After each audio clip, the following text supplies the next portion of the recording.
to the ministries, and if the cabinet secretaries have confirmed their appearance, then that means if the senators failed to show up, that means that the cabinet secretaries will not be able to or rather take the stand and respond to the questions. You will recall that there have been instances that the senators have not been so kind to the cabinet secretaries who failed to show up before the chamber, the senators, at the invitation of the Senate. And this morning, perhaps the senators may not be looking to fail to show up at the Senate. So as the quorum bell is on, and as we hope that more senators will make their way into the chambers, then we shall continue to take a look at some of the questions that the CSs, once they take the stand, will be responding to. Earlier on, I had indicated to you that 3 cabinet secretaries have been invited and have confirmed that they will be availing themselves, and that is the Senator for Marsabit County, Honorable Mohamed Chute, who has made his way into the chamber. The Cabinet Secretary for Agriculture and Livestock Development, Mutahi Kagwe, will responding to matters around current status of pyrethrum farming in Homa Bay County, and this will include the number of farmers currently engaged in that particular farming, total acreage of land, as well as production trends over the past 5 years. Also, policy reforms that the government is considering to revitalize the pyrethrum sector in the Lake Region economic bloc and country generally. And also any measures that the government is doing to enhance access by farmers to certified pyrethrum plantlets and extension services. The Cabinet Secretary for Energy and Petroleum, Honorable Opio Wandai, this morning, once he takes the stand, will be responding to matters around rural electrification. This will entail the Cabinet Secretary will be required to provide a list of the rural electrification projects that have been initiated by the national government in Makueni County in 2022, 2023, 2024, and 2024-2025 financial years, and provide a status update on each. This is a question that will be coming from the Senator for Makueni County, Honorable Daniel Manzo, and a question regards rural electrification projects that the national government has so far initiated from the financial year 2022 to 2025. Also, the Senator will be seeking to understand from the Cabinet Secretary any steps that the Ministry of Energy has taken to accelerate the implementation of rural electrification projects in Makueni County and other counties where electricity access remains below 35%. A few more senators have walked in, including the Senator for Nairobi City County, who is also the whip from the minority side, Honorable Edwin Sifuna. I've just seen him counting the numbers or the number of members inside the chamber to see whether the quorum is about to be attained, but we can see him making his way out.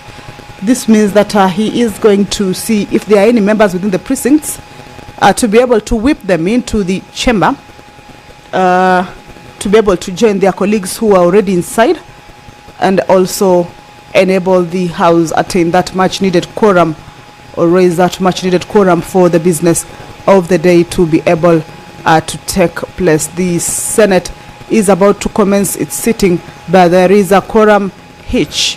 A quorum hitch has necessitated the quorum bell to be on, or even a further delay of the business.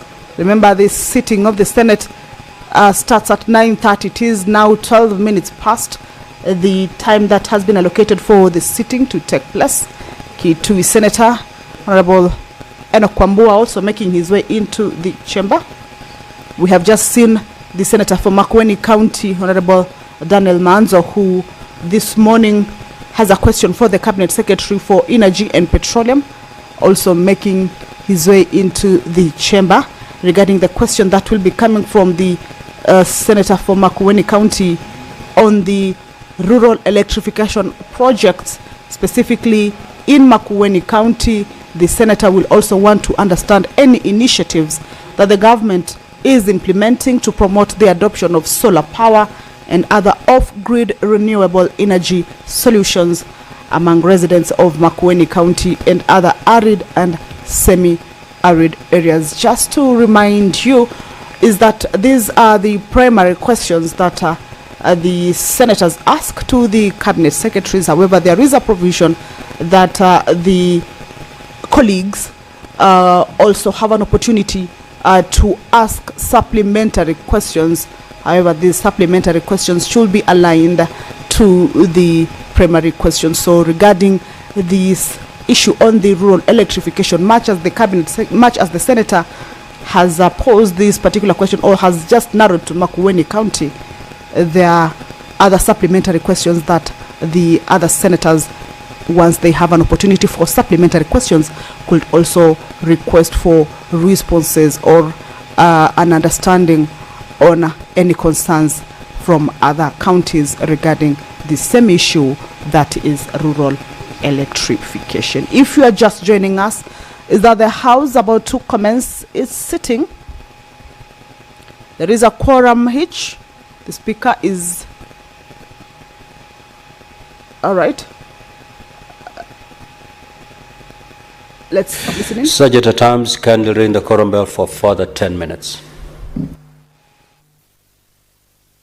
The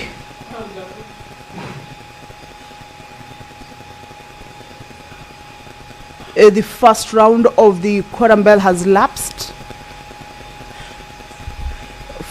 From the directive from the speaker that a further 10-minute quorum bell be rung clearly indicates that the House has not quorated yet for the business to, or rather for the sitting to commence. So the speaker has directed that the quorum bell be rung for a further 10 minutes, and this is as provided for in the House standing orders.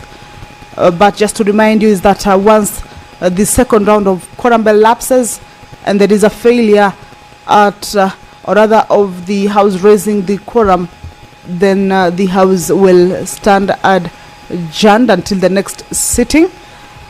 So we hope that more senators shall be able to make their way into the chamber.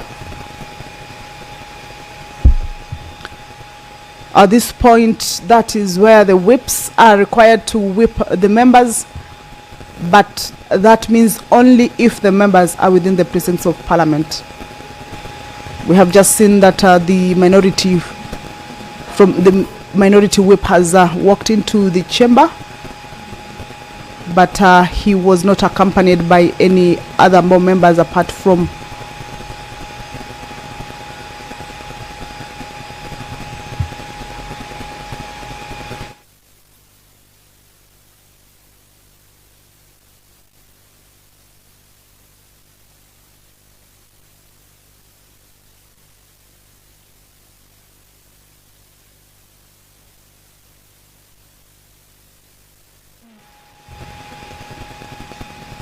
so the earlier on we saw the Nairobi City County Senator Honorable Idris Sifuna walk back into the chamber accompanied by Senator Consolata Nabuire.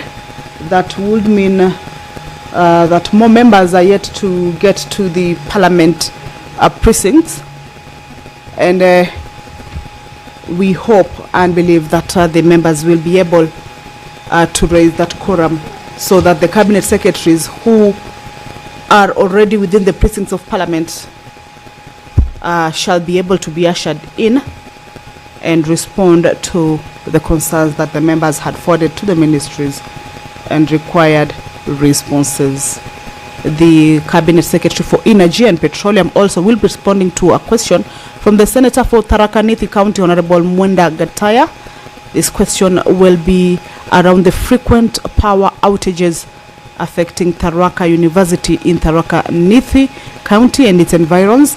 The Senator will be seeking to understand from the CS whether there are any measures that the government is taking to address that particular concern, and also whether the Cabinet Secretary could also outline the ministry's long-term plan to improve power supply infrastructure and ensure progressive realization of universal electricity connectivity in the specified area as well as across Tharaka Nithi County, and indicate the projected timelines for its implication. This is also a matter or a question that other members shall be able to weigh in on when it comes to supplementary questions, and I am sure they will be also seeking responses or wanting the Cabinet Secretary to expand on other areas across the country that are facing similar power or frequent power outages affecting businesses. Also, if the House manages to raise that quorum, the Cabinet Secretary for Lands, Public Works, Housing and Urban Development, who's among the 3 Cabinet Secretaries that the Senate extended their invitation for them to appear before the chamber this morning, will be responding to concerns. This is a question that will be asked by the Senator for Nairobi City County, Honorable Edwin Sifuna, and this matter regards the current holders of the title deeds for parcels of land within the county. The Senator will be requiring the Cabinet Secretary to disclose those current holders of a land in Kasarani constituency, which comprises 1,000 plots allocated to squatters in 1989 through a government squatter resettlement scheme, and also a land in Makadara constituency, which was designated for use by the Mbotela Charcoal Dealers Self-Help Group, as also as another land in Makadara constituency, which was designated for Buruburu Phase 5 Community Playing Ground. Around the same issue, the Senator will be seeking to understand from the Cabinet Secretary on any measures that the ministry is doing to safeguard the rights of the legitimate owners of these parcels of land, and to address the reported cases of fraudulent claims and encroachment in respect of the said parcels. I have just seen the Nairobi City County Senator indicating that perhaps there could be only a deficit of only 1 member. So that means there are about 14 inside, as provided for in the House Standing Order number 39. At least 15 senators are needed to be present in the chamber before the House or before the sitting of the Senate commences. That is what defines the quorum at the commencement of a sitting of the Senate. And if that is not present, then that will mean that the House cannot commence yet until and unless that particular quorum is raised. Senator Mwenda Gataya has walked in. That means that the quorum may have been raised, but of course we shall be waiting for the Speaker to indicate that, and we shall be handing this business back to the House for you to follow on the proceedings of this morning.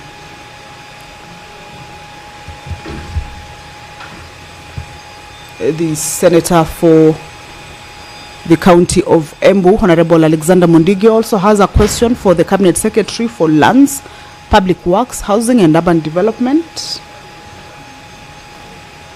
The quorum may have been achieved. I will be waiting for the Speaker to inform the House and call the House to order for the business to be able to commence.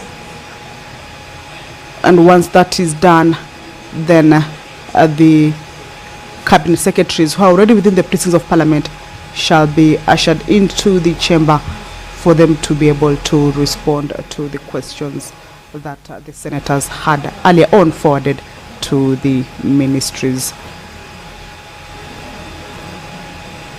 Let's listen in. Now, Honorable Senators, we do have quorum now, so we'll start the day's business. Clerk, you may call the first order. Order number 1, administration of oath. Order number 2, communication from the chair. Order number 3, messages. Order number 4, petitions. Order number 5, papers. Order number 6, notices of motion. Order number 7, questions and statements. Now, honorable senators, we do have 3 CSs appearing before the Senate today for purposes of responding to 7 questions. Now that we are starting at 9:53, each question will be allocated 20 minutes so that we cover the 7 questions. We will start with question number 075, which is a question directed to the CS in charge of agriculture, and it is asked by the Senator for Kisumu County. Clerk, can you confirm that the CS agriculture is in the house? Honorable CS, welcome to the Senate once again. You are before us for purposes of responding to question number 075 by the Honorable Senator for Kisumu County, the Honorable Professor Tom Ojenda. Professor, you may now proceed to ask your question. Thank you, Mr. Speaker. Mr. Speaker, question number 75 is in 4 parts. Part A, could the Cabinet Secretary provide details on the current status of pyrethrum farming in Homa Bay County, including the number of farmers currently engaged in farming, the total acreage of land under cultivation and production trends over the past 5 years. 2, what policy reforms is the government considering to revitalize the pyrethrum sector in the Lake Region economic bloc and the country generally? C, what is the government doing to enhance access by farmers to certified pyrethrum plantlets and extension services? And D, could the Cabinet Secretary also provide details on the initiatives by the government to secure guaranteed foreign markets for local pyrethrum farmers and to enhance value addition and agro-processing generally? Thank you, Mr. Speaker. Honorable CS, you may now proceed to respond. Thank you very much, Mr. Speaker. And with your permission, Mr. Speaker, I also wish to record my appreciation for the invitation to come to the House, where I also served for 5 years. Mr. Speaker, in response to the Honorable Senator's question, Homa Bay County is not a pyrethrum growing zone, since the climatic conditions are not favorable for such. Homa Bay County is located within an altitude of 1,163 meters to 1,219 meters above sea level, with a rainfall of about 700 to 800 millimeters and an annual temperature of 17 to 34 degrees Celsius. These climatic conditions are not suitable for pyrethrum growing. This was also confirmed, by the way, by the Deputy Governor of Homa Bay County through the letter dated on the 28th of May 2025, which is annexed. In Kenya, for general information, Mr. Speaker, pyrethrum is grown in 19 counties within the highland regions of Kenya, comprising of the North Rift region, and those counties in the North Rift are Baringo, Elgeyo Marakwet, West Pokot, Bungoma in Mount Elgon, Trans Nzoia, Uasin Gishu, and Nandi. In the South Rift region, we have got Nakuru, Kericho, Bomet, and Narok. In the Central Eastern region, there is also Laikipia, Nyandarua, Meru, Nyeri, Kiambu, and Embu. And in the Lake region block, we have got Kisii and Nyamira. The reason why this is the case, Mr. Speaker, is because the suitable conditions within the highlands for growing of pyrethrum are essentially, number one, an altitude of about 1,700 meters to 3,000 meters above sea level. The best flowering is usually achieved in altitudes of above 2,130 meters above sea level. It also requires well-drained volcanic soils with a minimum pH of about 5.6 and an annual rainfall of a minimum of about 800 millimeters, well spread within the season. The temperatures below 18 degrees Celsius persists for at least 6 weeks to initiate flowering, high temperatures, water deficit conditions, and photoperiod effect flowering, flower development, and pyrethrin yields. In the second question, Mr. Speaker, in response to the second question regarding the revitalization of pyrethrum sector in the Lake region and economic bloc and in the country generally, let me inform the Honorable House that the government is pursuing several policy reforms and initiatives to revitalize the pyrethrum sector, both in the Lake region bloc as well as the other counties, particularly Kisii, Nyamira counties, where pyrethrum does well, and across the country generally. The reforms are geared towards boosting production, improving farmers' livelihoods, and addressing global market challenges. Specifically, on policy reforms, one is the distribution of high quality and clean planting materials. We have experienced in the past problems as far as seeds are concerned, and the government is focused on providing farmers with high quality, clean pyrethrum planting materials. Several stakeholders have distributed planting materials to pyrethrum farmers, and the planting materials, including the seedlings, distributed to West Pokot, Elgeyo Marakwet, Nyandarua, and Nakuru, which each received about 250,000 seedlings respectively, and Kericho some 50,000 seedlings. Mr. Speaker, it is also pertinent to us and clear that the government is encouraging the participation of private sector in the growing and processing of pyrethrum to make the subsector more competitive. And not just more competitive, is to create a market for the pyrethrum growing farmers. And already within the country, some of the partners are Botanical Extract. We have got a company called Kentagra, Biotechnology, and Africhem Technologies. These are investors in production and value addition of pyrethrum products. We have financial challenges within the sector. The government allocated some 105 million, which everybody will appreciate that that money is not enough for the pyrethrum processing company of Kenya. We have got a huge debt portfolio, which has fallen over many years, and therefore we can only use this money for the purchasing of seeds and propagation of planting of seedlings and provision of extension services to farmers. However, we will need your support in terms of getting adequate provisions to revive the industry. But I'm going also to make proposals as I explain, as I answer the question. The issue of addressing the historical issue of delayed payments to farmers is a critical policy reform. Agriculture and Food Authority regulates both private and government players to ensure prompt payments at competitive rates per kilo and based on pyrethrin content as an incentive to return to pyrethrum farming. Mr. Speaker, the reason why a lot of people stopped farming pyrethrum is because A, there was no market, and B, they were not being paid on time.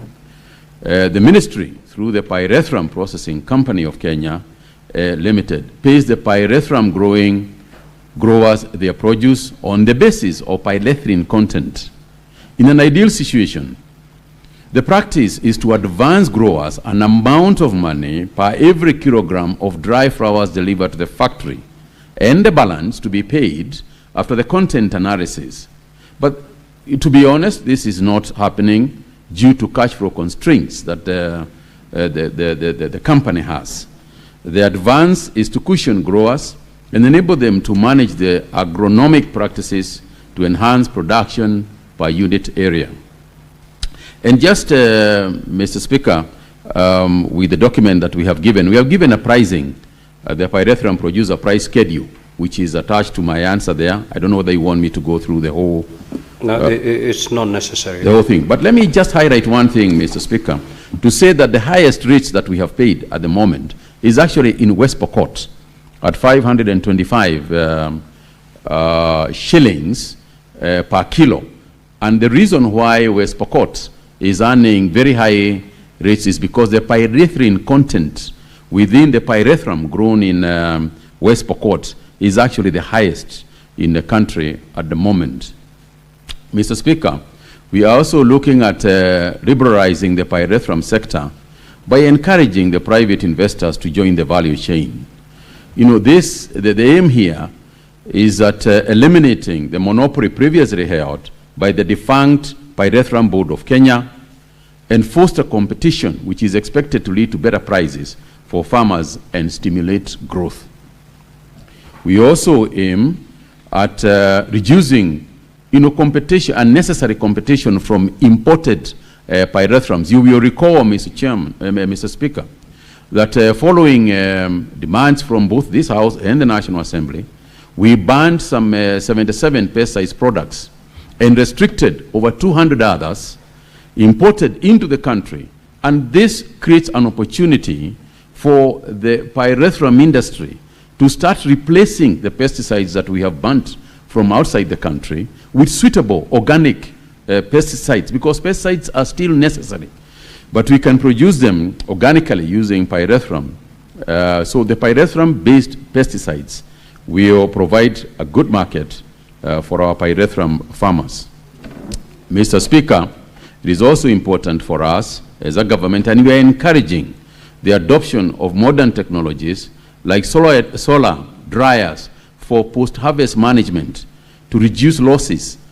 And this has supported the counties with a total of 72 solar dryers.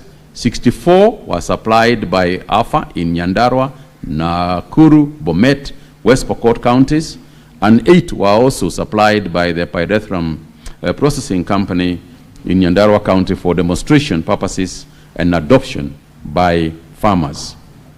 On the third question, Mr. Speaker, that is alluding to the issue of what the government is doing to enhance access by farmers to certified pyrethrum plantlets and extension services, is that the government has been assisting farmers to access pyrethrum planting materials, besides provision of extension services in collaboration with other stakeholders. You will remember, Mr. Speaker, that agriculture is a devolved function, and consequently the extension officers are essentially managed by the counties.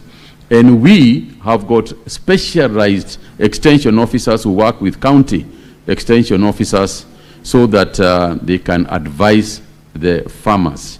The idea is also to provide training facilities for the farmers within the processing company so that they can get the best crop husbandry that is available in the country. And on the planting materials, Mr. Speaker, the ministry, through the Pyrethrum Processing Company of Kenya, propagates clean planting materials in 2 areas, that is in Muguga and Molo tissue culture laboratories through tissue culture technologies. We also distribute clean materials. The Ministry of Agriculture has also distributed standard pyrethrum planting materials to farmers, as alluded to earlier. The issue of extension services is crucial, not just for the pyrethrum growing, but also for all other crops. And this is one of the issues that we have to work very closely with the county governments to provide extension officers. I think, Mr. Speaker, it is also important for us to say at this point that for a long time, the definition of an extension officer has been vague and undefined. And one of the efforts that we are putting forward is that it is a certification of extension officers. Those people qualified to be extension officers should be people who are certified by the Kenya Agricultural Colleges, so that they have got certificates that qualify them as extension officers.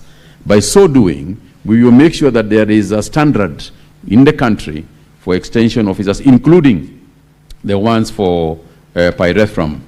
And in the last question, Mr. Speaker, in the issue of the details, to provide the details on the initiatives by the government to secure guaranteed foreign markets, Mr. Speaker, I found several issues within the ministry and within this sector. And to be honest, Mr. Speaker, this has been a very challenging and sometimes frustrating area to deal with in terms of the foreign markets, even though we are exporting. And I will explain why I have said, I've made that statement.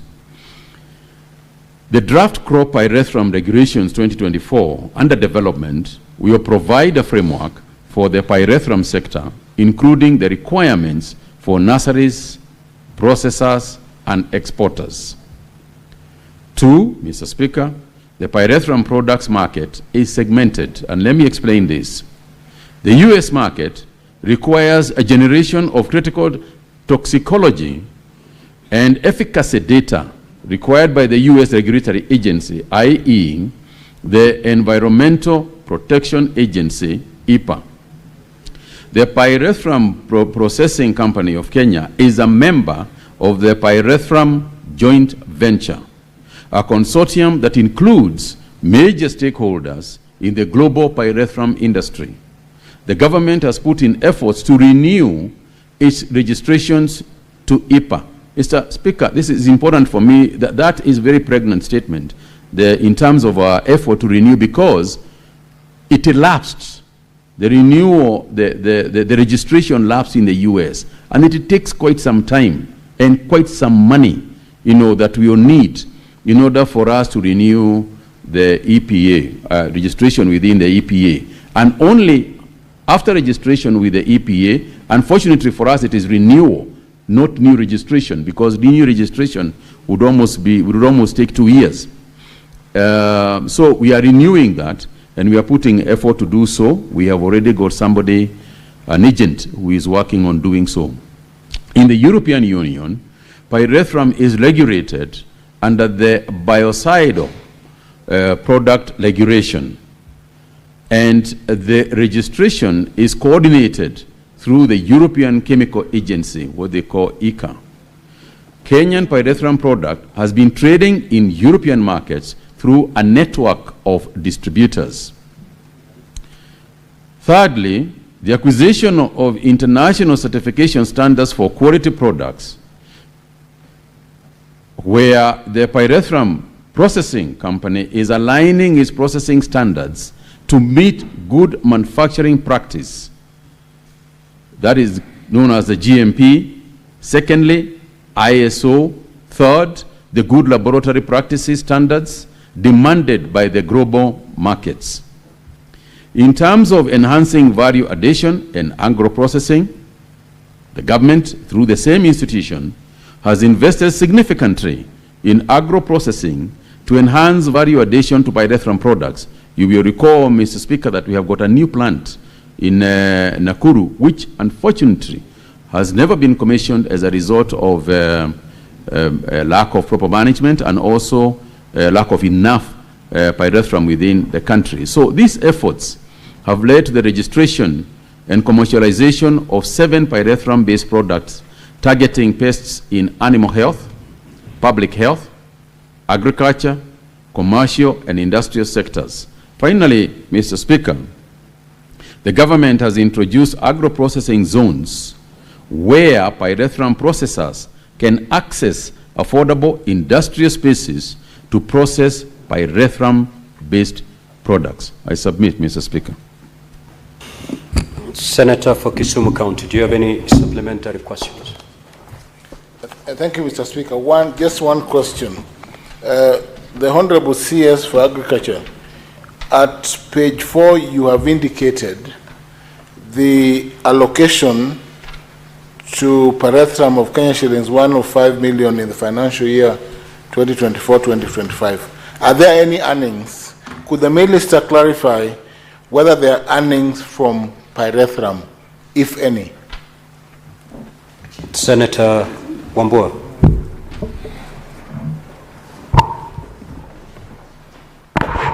Thank you, Mr. Speaker. Yes, just take a couple of questions.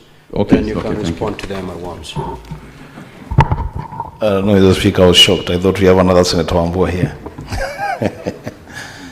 Thank you, Mr. Speaker. Mr. Speaker, the CS has admitted in many words that since the disbandment of the Pyrethrum Board of Kenya in the year 2013, the crop has walked a very painful journey towards being an orphaned cash crop. The Speaker, he has also admitted that there is global demand for natural insecticides, and pyrethrum would really fit that bill. So, Speaker, I want to know what percentage of the ministry budget has been allocated to research and development of the pyrethrum subsector in view of the demands of the global market for the crop. I thank you, Mr. Speaker. Senator Mbugua. Thank you, Mr. Speaker. Bwana Cabinet Secretary, in the year 2021, the Cabinet then approved the sale of assets of Pyrethrum Board of Kenya to settle debts owed to pyrethrum farmers. Would you tell this House the specific assets which were sold, how much was raised, and how much is being owed to pyrethrum farmers at the moment? Thank you. Senator Maanzo. Thank you, Mr. Speaker. Mr. Speaker, bearing in mind that the world now is going organic, and organic insecticides are very popular and on demand in the world now, what programs does the Cabinet Secretary have for the future so that we may capture this market and make sure that pyrethrum is back on track, no more debts, and we are able to make profits worldwide? Thank you, Mr. Speaker. Senator Eddie Okech. Thank you, Mr. Speaker. Waziri has indicated that Homa Bay has got no good climatic conditions for growing pyrethrum. Mr. Speaker, I wanted to know from Waziri, is there a policy position to that effect? Because the national government is charged with making policy on some of these devolved government functions. Is there that policy that has been established to that effect, and has that policy been communicated to counties? Because the purpose for that question is, we have seen Homa Bay County budget lines having pyrethrum as a cornerstone for agriculture in that area. Even in Migori County, there has been indication for growing pyrethrum. Could there be a possibility that there is a conduit of loss of money by our counties if there is no policy position? So is there a policy position that has been communicated to counties with regard to that answer, Mr. Speaker? Honorable CS, you have 4 minutes to respond to those supplementary questions. Thank you, Mr. Speaker. Mr. Speaker, on the issue of the earnings, that there are some earnings that we do get from selling the products that the company has been making. But given the budgetary requirements, this is not enough. The company has been earning about 35 million shillings per year. You know, at best, it came to about 60 million shillings per year. And let me also say that there is no money that has been allocated for research. So all this, which is a very critical area for us, and it is not that we have not proposed the research budget. It is only that at the end of the budget process, we find ourselves with not just no money for research, but not enough money even to sustain the organization itself. So, and this is why I was quite candid and honest about it. But I want to, perhaps if I answer in a broader way, I'll cover some of the questions together. Mr. Speaker, the only way, in our view, in terms of policy structure, that we have a future within the pyrethrum sector is to involve the private sector. And the way that we propose is there is a CAB memo at the moment, which I have done, and we are working with Treasury on this one, to see whether we can go into leasing of the pyrethrum processing company of Kenya. Indeed, Mr. Speaker, this idea came from the employees themselves who actually sent a memo to me to ask me whether this is possible, and I agree that this is the way forward. If you look at the privately licensed or the private organizations in the country, they are managing to survive. And therefore, what we should also do, just like we have done with other industries in tea, in cotton, in sugar, is to license private sector so that they can do so, obviously in a transparent and very clear manner. Mr. Speaker, let me just for a little bit also address the issue of the debts and the assets of the organization. Mr. Speaker, farmers themselves are owed only about 10 million shillings, which is essentially the payments from August, November, August, September, and October, which we have not managed to pay, but which we are going to pay. But that's not the main beef. The main challenge, Mr. Speaker, is that the debt portfolio of the organization, and that also comes back to the question that was asked about what we are doing about the debt. The debt portfolio of the organization is some 3.5 billion. And this debt is essentially in suppliers and staff pension. We have tried as much as possible to keep on paying the farmers, but there is a debt portfolio of about 3.5 billion. There was the proposal, as a senator has rightly said, that assets should be sold in order to cover this debt. And it is true that the organization also has an asset portfolio of about 6 billion shillings. So it is possible for us to cover the debt once we sell. But the process of doing so hit a problem at some point. And then the movement from the original company to this organization, the transition period, the valuation of those assets, and so on and so forth, delayed everything about the sale of the assets. So to date, we have not sold any of the assets. And of course, once the cabinet agrees that we license the organization, we will need to go through the entire valuation of the assets again. So because the valuation that we have is a valuation that was done at that time. So, Mr. Speaker, the idea of settling the debts via the sale of some of the assets is still what we intend to do, because there is no other way. And indeed, for us to make it viable for licensing, it is necessary that we settle the debts. Nobody in their right minds, no businessman, is going to come up and say that they want an organization that is in the red to the tune of 300 or 3.5 billion. So we need to clean up our balance sheet as we move forward towards the licensing regime.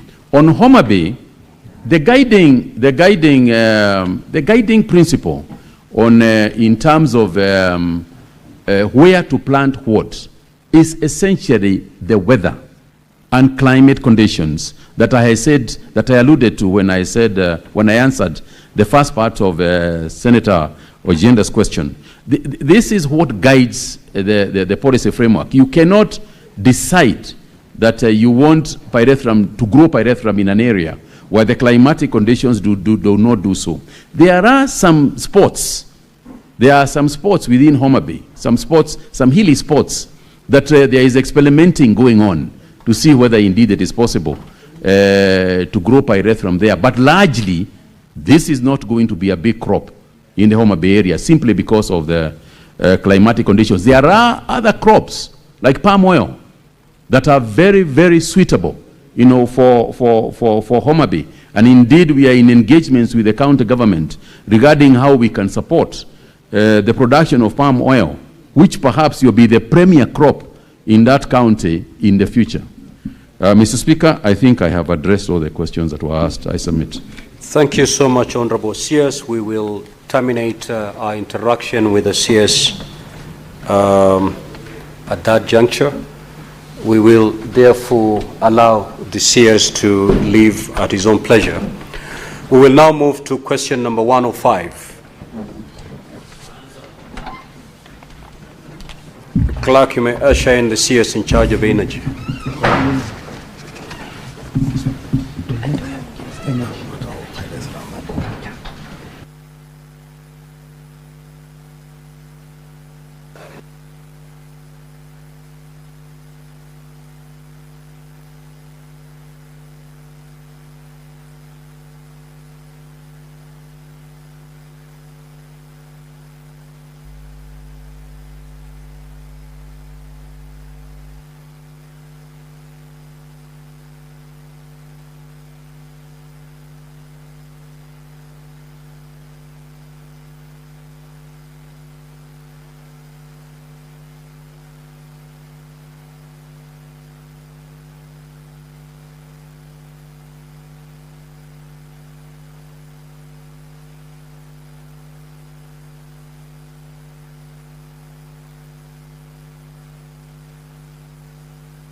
Honorable Senators, let me take this opportunity to welcome the CS in charge of energy and petroleum to the Senate. Now, Honorable CS, you are before the Senate for purposes of responding to question number 105 and 123. Now, Honorable Senators, these two questions will be allocated 40 minutes, meaning 20 minutes per question. And therefore, we will start with question number 105 and terminate at 10:44. And thereafter, we'll proceed to question number 123 to terminate at 11:05. I will therefore call upon the Senator for Makueni County to proceed and ask question number 105.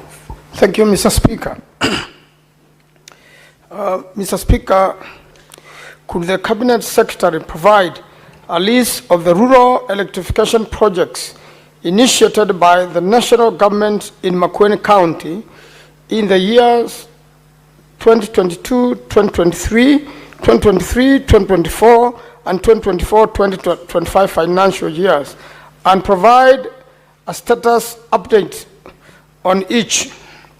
B, what steps has the Ministry of Energy and Petroleum taken to accelerate the implementation of the rural electrification projects in Makueni County and other counties where electricity access remains below 35%?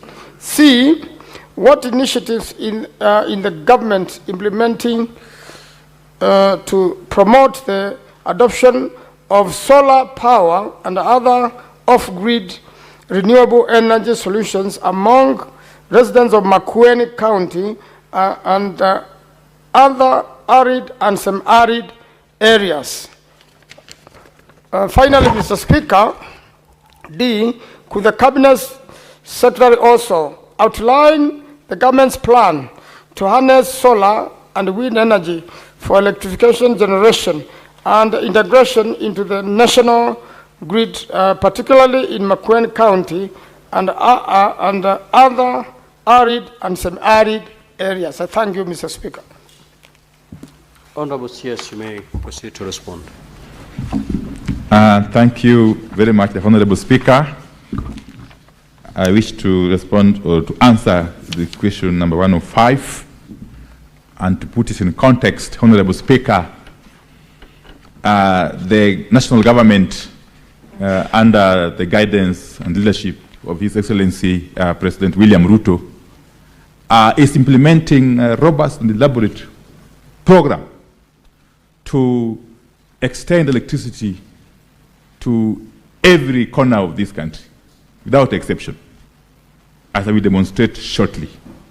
As a matter of fact, Honorable Speaker, from August 2022 to now, more than 1.2 million additional households countrywide have been connected to electricity.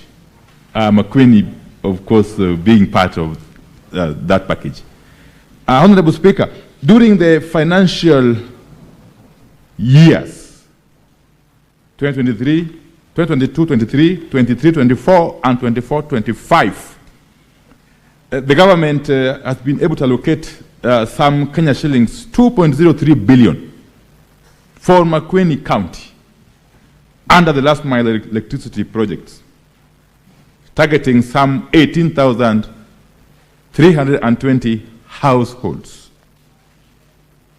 A total cost of Kenya shillings 882,581,888 has been committed through REREC for implementation of some 139 projects. The list of these projects, Honorable Speaker, is provided under Annex 1, showing both the approved budgets and their current implementation status. There was a further 4 projects whose survey and design phases were completed and had been earmarked for implementation, but owing to resource constraints, could not be implemented as scheduled and were therefore deferred to the financial year 25-26.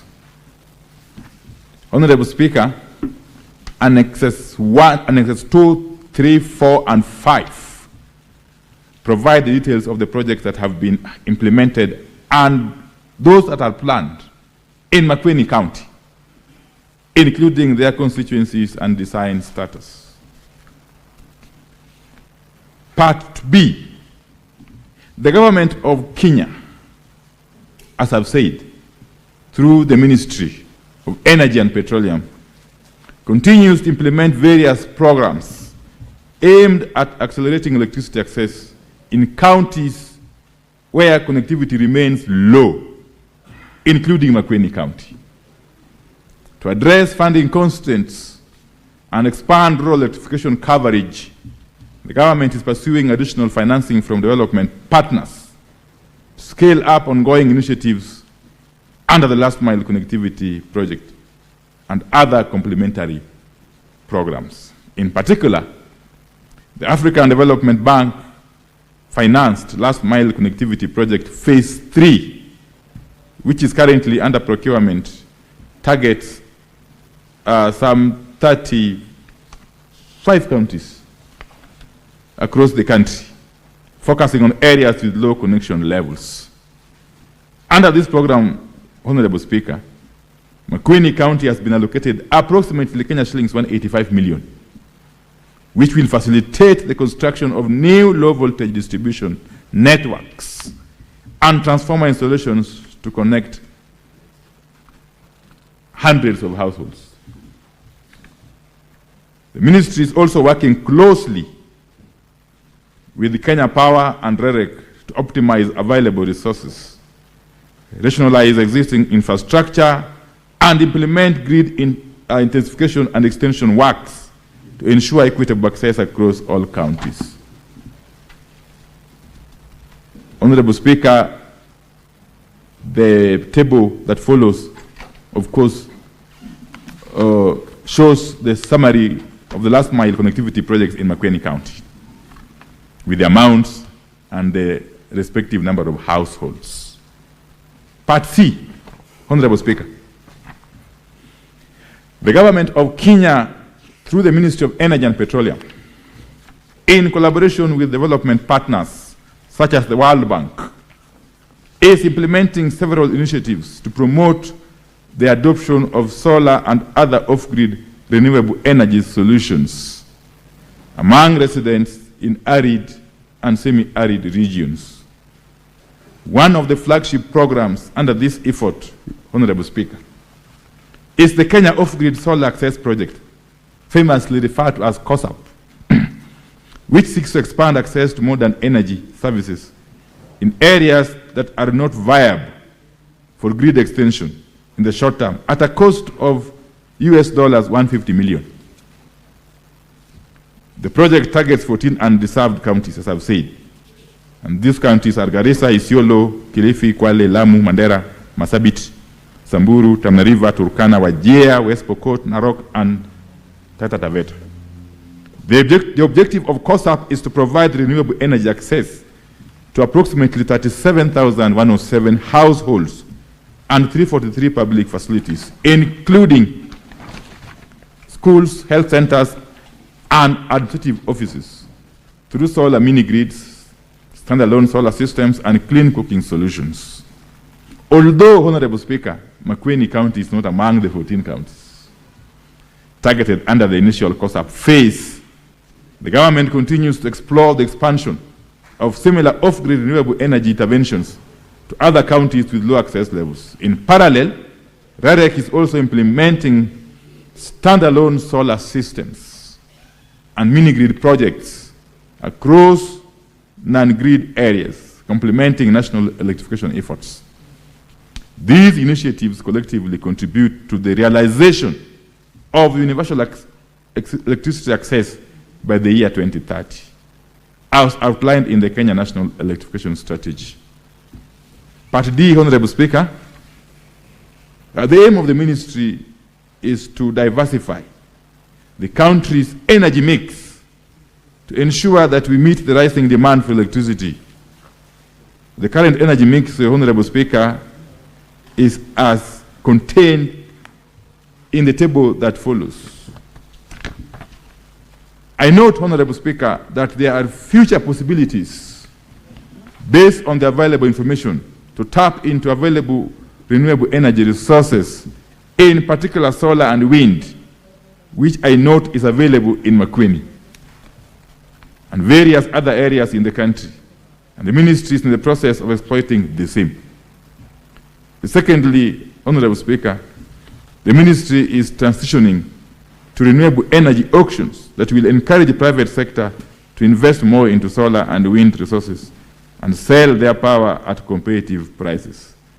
These initiatives will ensure that we harness more power from solar and wind and diversify our energy mix. Honorable Speaker, let me hasten to add that finally the National Assembly, which is part of this parliament, has lifted the moratorium that was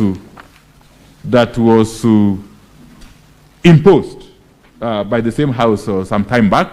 And therefore, as a ministry and our respective implementing agency, that is Kenya Power, we are now more than free to engage in negotiations with the prospective independent power producers.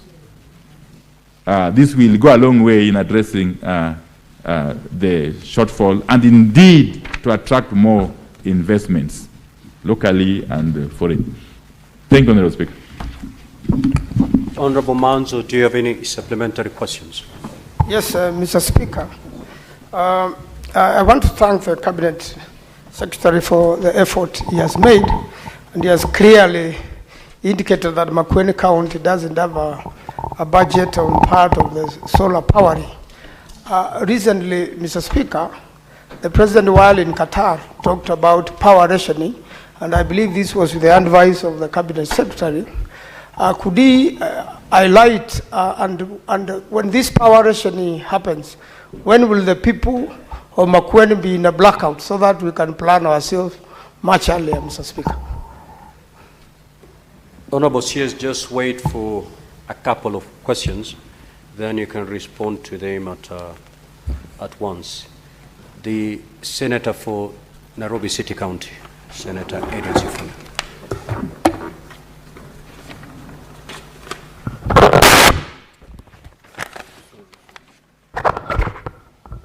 Honorable Speaker, as you know, I am a member of the Energy Committee of this House. This morning, we woke up to news that Kenya Power owes 30 billion Kenya shillings out of this same program of rural electrification, because the government is pushing power to people who cannot actually sustain that power in terms of paying back the power bills. We see it as a photo obsession for the CS of Energy to go into some hut. You can see the economic situation of that house, Honorable Speaker, when the CS is going to switch on that light.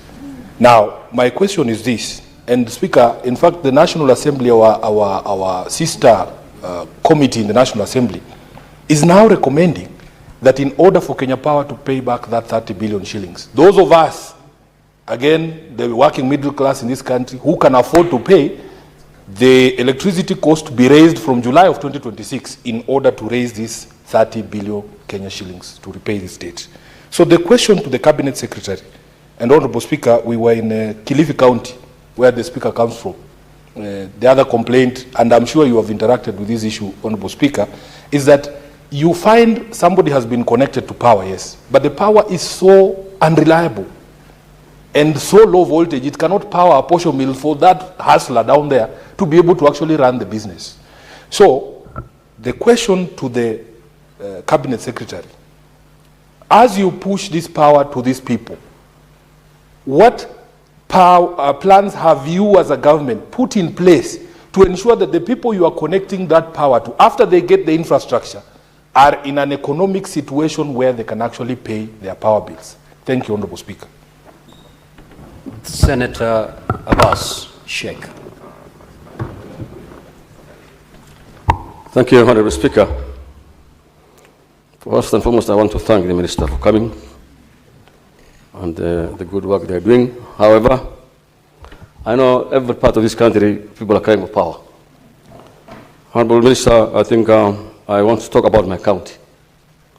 Wajir County has been experiencing power blackout and power inefficiency supply for many, many years. Subsequently, subsequent governments have always been saying that will be connected to the grid, national grid, that there is 5 megawatts of hybrid solar system. But of course, up to now, we experience same problems. That you have, your ministry has leased, our power has leased, Kenya Power has leased some generators from a private company called Income. But those guys are very inefficient. Income is not actually giving sufficient supply to Wajir. Wajir is experiencing actual blackout every day, one day out, day in. And therefore, I want to ask a question is that when are you going to connect, when will the Kenya Power, the ministry connect to Wajir, to the national grid, because Wajir is growing, and then there's so many off-grid lines that have been taken from the town, the main town, and then being taken to the rural areas. That's okay, that's in order. But of course, the power is not enough. So, because of that many connections, the main town... Senator Abbas, yes, sir. Just pose your question. Okay. The problem is we're now experiencing, terrible inefficient, the power blackouts. When are we going to have the promised 5 megawatts hybrid system, hybrid power from solars? And what are you going to do, the government doing, the ministry doing, to connect Wajir to the national grid? Thank you, Banawziri. Now, honorable senators, let us avoid speeches. Let's go direct to the question. Senator Catherine Muma. Thank you, Honorable Speaker, for the opportunity to ask a question. Honorable CS, welcome to the Senate, and thank you for your response on Makueni. My question is whether the ministry has a program around the national government partnership with county governments to ensure operationalization of the industrial parks. How much has the ministry supported the provision of energy resources around the county industrial parks, and how equitable is that process? Senator Mbugua.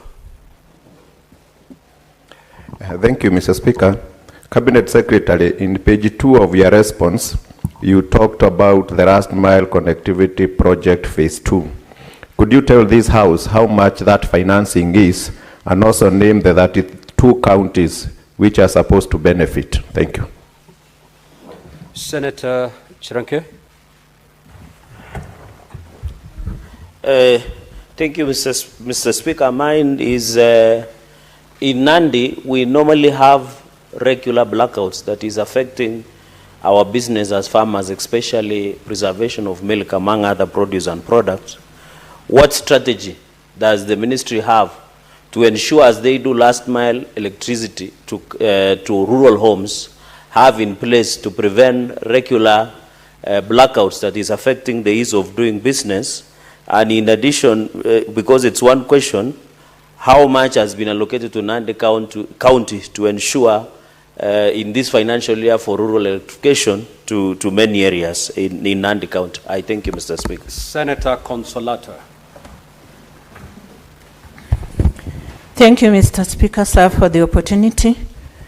Bwana CS, thank you very much for your presentation. My question is based on what mechanisms of sustainability have you put in place to maintain and sustain these gadgets, because you find that even down at the grassroots where I come from, Bungoma County, most mama mbogas are suffering because of regular power outages. Thank you. Senator Mandago.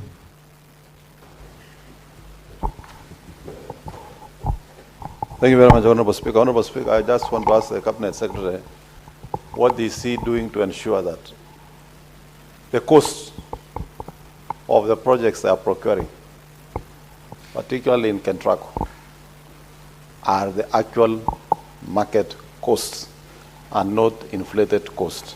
And what are you going to do to resolve the matter that has been hanging around between the court and Kenya Power about the meters that is affecting the connections of rural projects? What are you going to do to address the conflict of interest in those who are involved in that matter? Thank you very much. Now, Honorable CS, you may proceed to respond. You have 5 minutes to do so. 5 minutes. Thank you very much, Honorable Speaker. Yes, as I had said earlier on, Honorable Speaker, we continue to support initiatives to generate more power, especially from the renewable energy sources, that is, of course, including solar and wind power. And it must also be pointed out, Honorable Speaker, that investment in power generation is invariably by the private sector. Yeah, and therefore, the private sector, upon its evaluation and based on clear feasibility study, then makes a decision with the support of the government to implement these projects. And therefore, Makueni County is definitely a candidate for such projects in the fullness of time. Honorable Speaker, the 30 or so billion shillings owed to Kenya Power is not on account of non-payment of bills. This is basically money that is owed to Kenya Power by REREC for the purpose of for maintenance of lines. And it's something which we are dealing with internally as a sector, Honorable Speaker, and the ministry. And Honorable Speaker, it is not true that the households that we connect to electricity, that majority of them fail to pay bills. We don't have that evidence, Honorable Speaker. Many a time when we go out there to commission and or launch these projects, it is really as a way of rallying the public and sensitizing them on what the government is doing for them insofar as extending electricity is concerned. And if there's any default in electricity bill payment, can only be as a matter of, it can only be out of individual cases where somebody, of course, can fail to pay bills for one reason or the other, not because of the fact that we are extending these services to those who are unable to. Honorable Speaker, plans for consistent, reliable, and uninterrupted supply of electricity. It is important to point out that we are not just implementing these last mile connectivity projects or programs in isolation. We are looking at this in a holistic manner. As I mentioned, it starts with generation, which thankfully we are now able to progress. as a result of the lifting of the moratorium. But after we generate, we are also concurrently dealing with the issue of infrastructure for both transmission and distribution. And we've invested heavily as government and also with support of partners. Yes, through REREC, through Kenya Power, and through KETRACO. And of course, finally, Honorable Speaker, is the last mile. And therefore, you must look at all this in totality. And all these contribute eventually to a supply which is reliable, consistent, uninterrupted, and more importantly, cost-effective. Honorable Speaker, Wajir County, we have been in touch with the leadership of Wajir County and working very closely with them. We know there have been challenges, especially Wajir Town, as a result of a breakdown in one or two generators that supply that town. I have personally, we've been in touch with the Governor Ahmed Abdullahi and my good friend, the Honorable Member for Wajir East, Honorable Daudi. And we have worked very closely, and I'm happy to report that the restoration of power to normalcy in Wajir town and environs is almost complete. But more importantly, Honorable Speaker, we have got in plans a robust and what I would say transformative project that is going to ensure that we have got a hybrid system in Wajir town, okay? A hybrid system, Honorable Speaker, that will supply some 6 megawatts of electricity to Wajir town and environs, which is comprising of a solar PV and a battery storage system, to the tune of almost 2.8 billion shillings. Almost 2.8 billion shillings. This is a project that we are keen as a ministry to implement successfully, and we are hopeful that come sometime November, December next year, this project will be complete and commissioned. And this is going to address in totality and with finality the issue of power in Wajir town and environs, and indeed, many parts of Wajir County. I must thank the leadership of Wajir County for working very closely with us as a ministry. Honorable Speaker, as a ministry and through our relevant agencies, we continue to support county governments on a case-by-case basis. These county industrial parks, you know, there are different stages of implementation or development. And therefore, if and when they get completed, we come in very, very fast and support them through Kenya Power. We intend to continue in that trajectory. Honorable Speaker, the AFDB funding, phase 3, okay, that we are just about to implement in some 35 counties, is going to cost some 12 billion shillings. And this project is going to create a very, very big positive impact in terms of our electrification coverage. Honorable Speaker, blackouts in Nandi County must be looked at in the context of the national outlook. Honorable Speaker, I'm very happy to report, and this is something which is evident, that for some time now, we have almost reduced to 0 cases of national blackouts. I'm sure honorable members and honorable Speaker, and members, you will agree with me that it's long since we had an episode of national blackout. But for the localized blackouts, if and when they occur, we have put in place elaborate systems and mechanisms to ensure that the response time is as short as possible, and that electricity is restored the soonest possible once these blackouts occur. But these localized blackouts, Honorable Speaker, can be attributed to very many factors, but chief of which is the vegetative growth, the trees that sprout and grow along the way leaves. We have worked closely with Kenya Power, and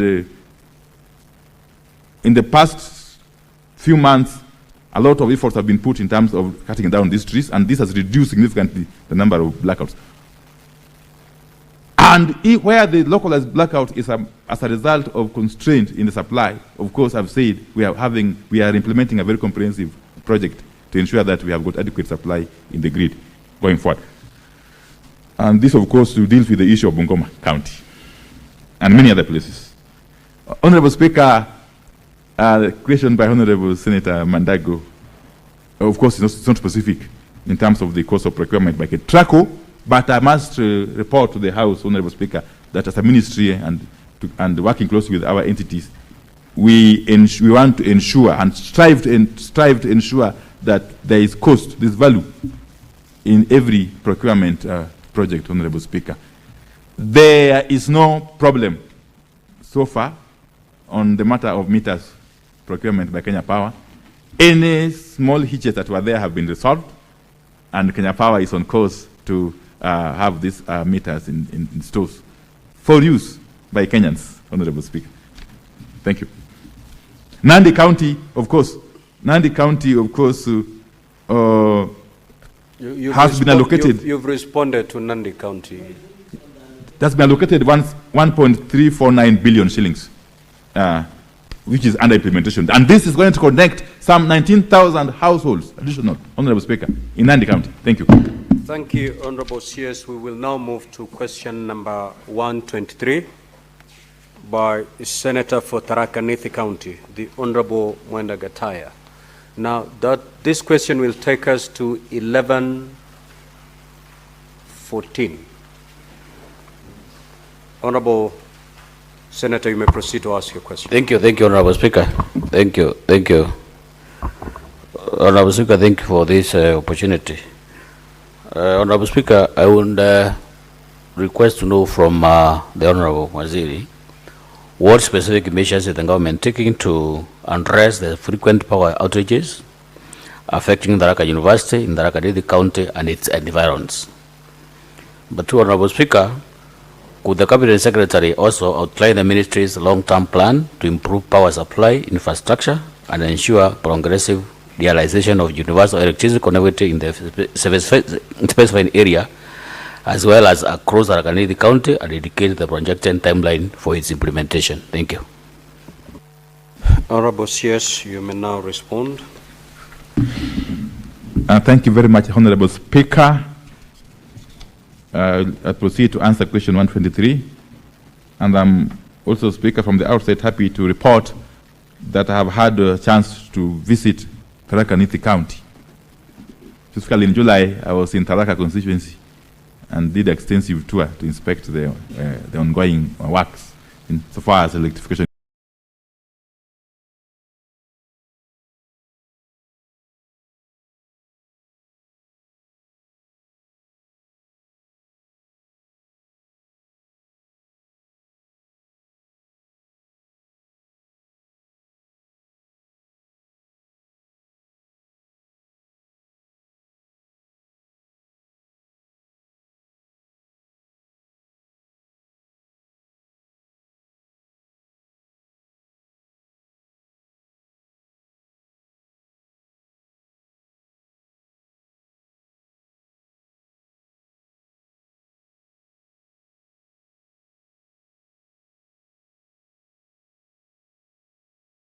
As the ministry supported the provision of energy resources around the county industrial parks, and how equitable is that process?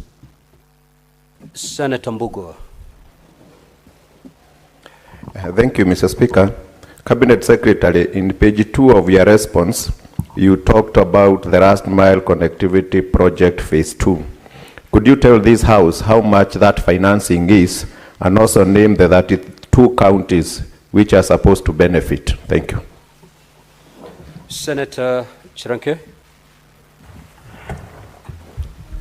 Thank you, Mr. Speaker. Mine is in Nandi, we normally have regular blackouts that is affecting our business as farmers, especially preservation of milk, among other produce and products.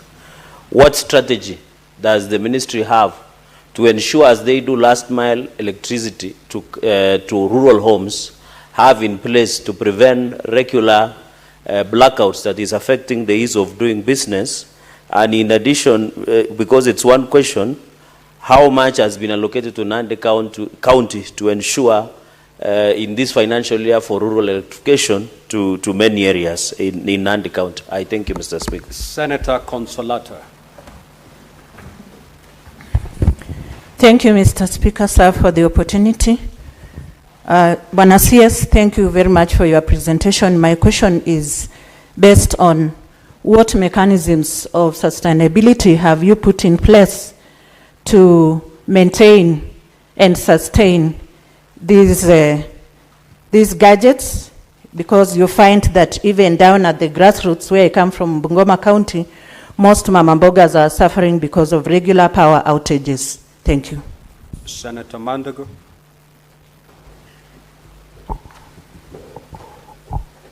Thank you very much, Honorable Speaker. Honorable Speaker, I just want to ask the Cabinet Secretary, what is he doing to ensure that the cost of the projects they are procuring, particularly in Kentraco, are the actual market costs and not inflated costs? And what are you going to do to resolve the matter that has been hanging around between the court and Kenya Power about the meters that is affecting the connections of rural projects? What are you going to do to address the conflict of interest in those who are involved in that matter? Thank you very much. Now, Honorable CS, you may proceed to respond. You have 5 minutes to do so. 5 minutes. Thank you very much, Honorable Speaker. Yes, as I had said earlier on, Honorable Speaker, we continue to support initiatives to generate more power, especially from the renewable energy sources, that is, of course, including solar and wind power. And it must also be pointed out, Honorable Speaker, that investment in power generation is invariably by the private sector.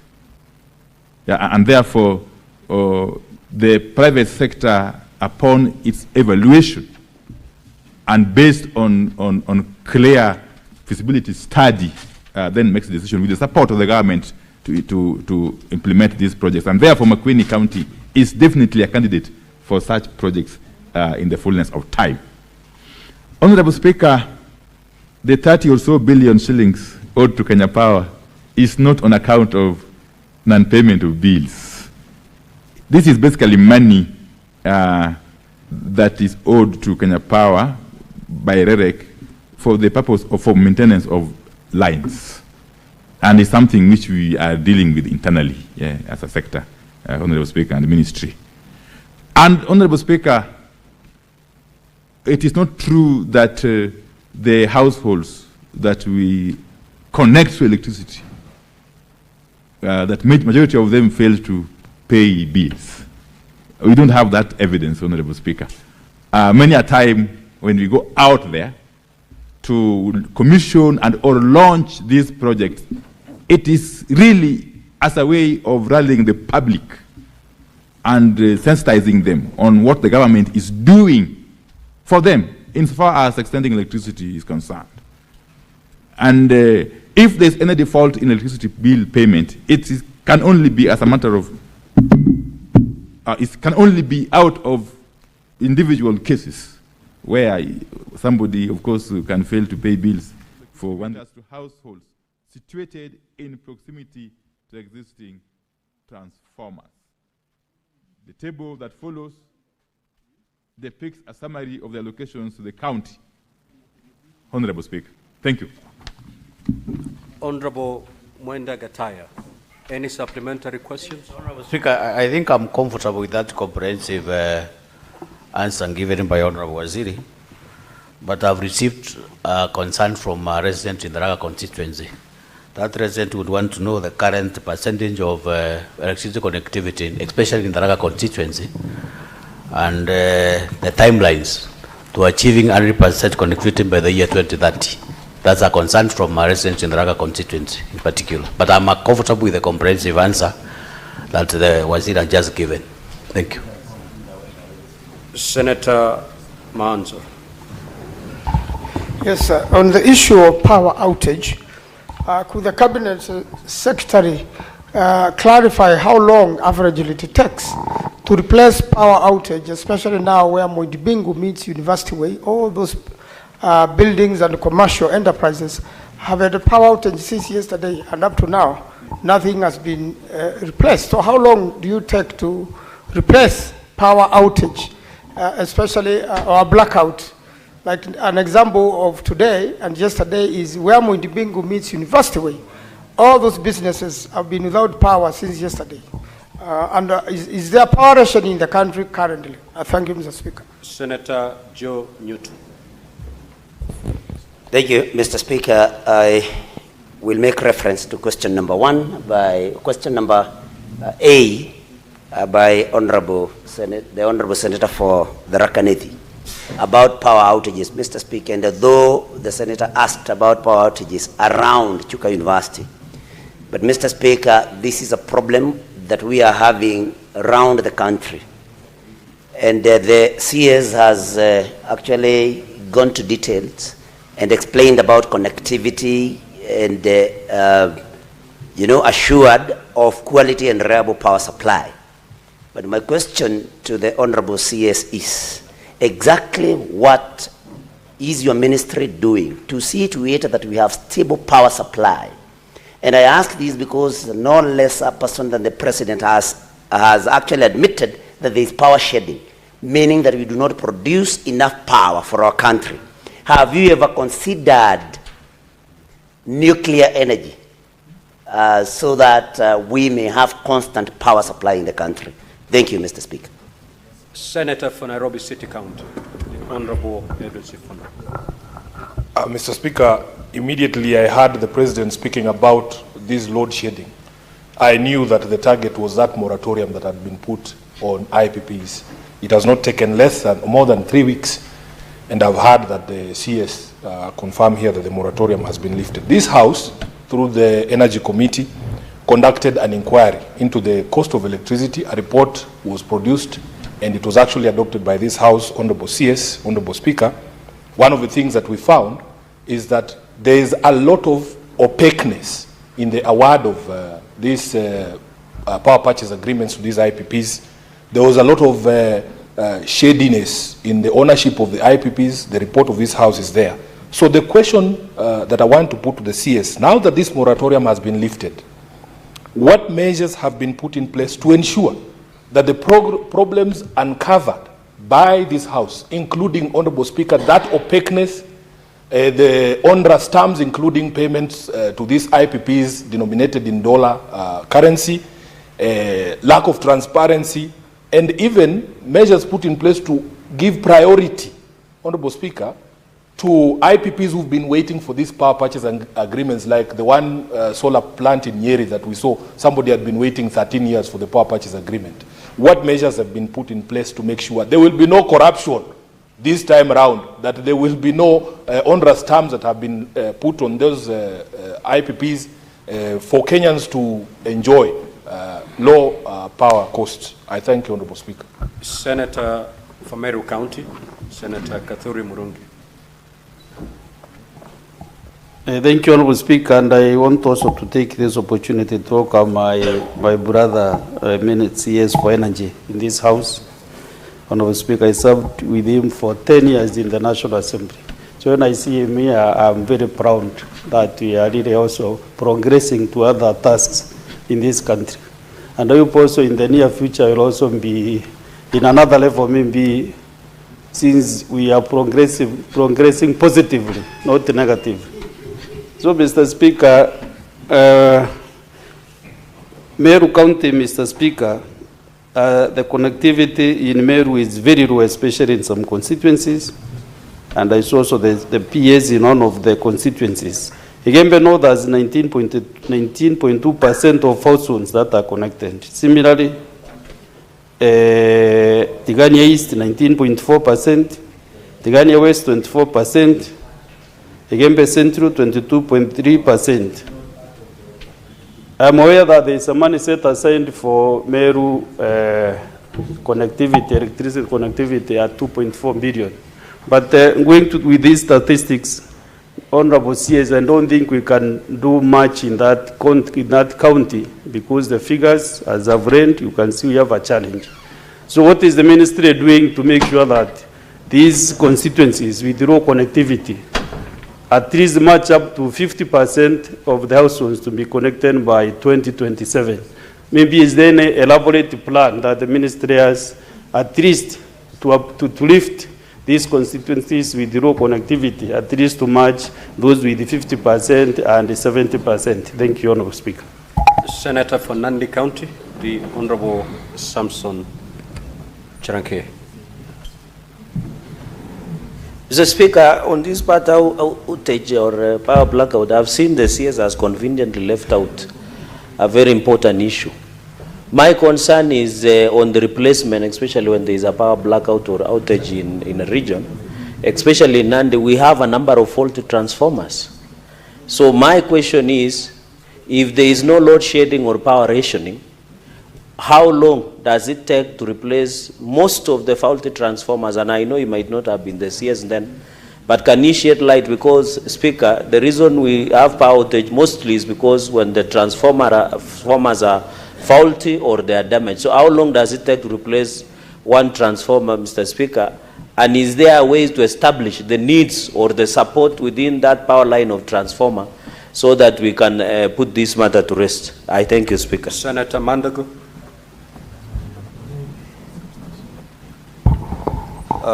Thank you very much, Honorable Speaker. I just wanted to ask the CS, what is the national average connectivity for the country, and how does Tharaka Nithi compare to Murang'a, Nyeri, Meru, Kiambu, so that we can have a fair comparison of the west and the east of the mountain in terms of connectivity, Honorable Speaker. Honorable CS, you may now proceed to respond. Before you respond, Honorable CS, Senator Boni, you had a supplementary question. Thank you, Mr. Speaker. Mr. Speaker, we don't understand why when this rationing is there, Western Kenya tends to be the biggest casualty. What is the reason?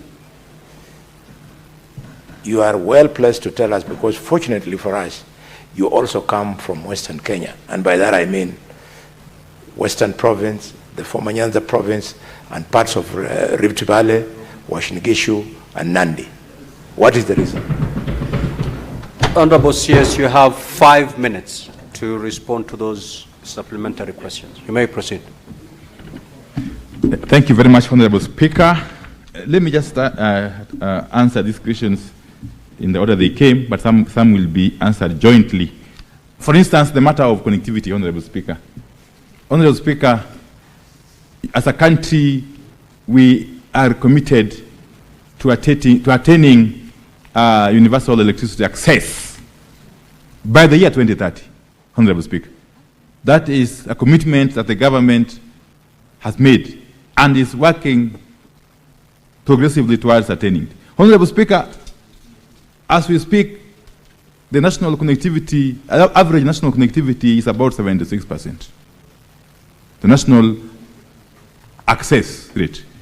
And of course, it goes without saying that different parts of the country are at different levels, Honorable Speaker. I may need to go back and come up with comprehensive data covering every part of the country, Honorable Speaker.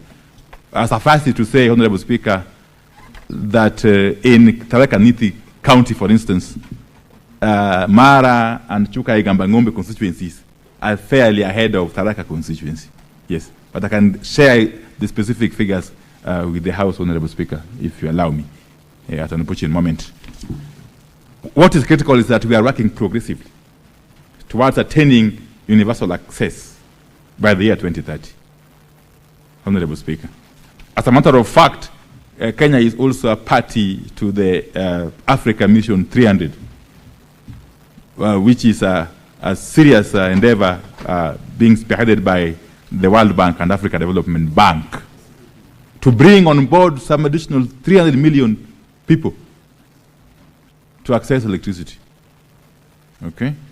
Honorable Speaker, the second issue, of course, about Mwinimbingu University, it is an isolated case, and of course, the relevant entity is seized of the matter. Yes, it is regrettable that it has taken long, but we are hopeful that by the time we are leaving this place, power will be back. Yes, I've been assured, Honorable Speaker. Again, Honorable Speaker, the issue of stable, reliable power supply, I have spoken to it at length. And I've said that we have a number of initiatives that we have embarked on, including the nuclear energy power that Senator Nyutu talked about. For the first time, this country is looking at a clear case of establishing a nuclear power plant. And we are more than determined that by the year 2027, 2028, we should be doing some groundbreaking, Honorable Speaker. And that nuclear power plant, Honorable Speaker, is going initially to produce some 5,000 megawatts, which is significant, Honorable Speaker, of course, in different phases. The first one, of course, being in Siaya County, as has been proclaimed by His Excellency the President. Honorable Speaker, the matter of PPAs has been spoken to, again, at length, by various committees of this House and the National Assembly. Honorable Speaker,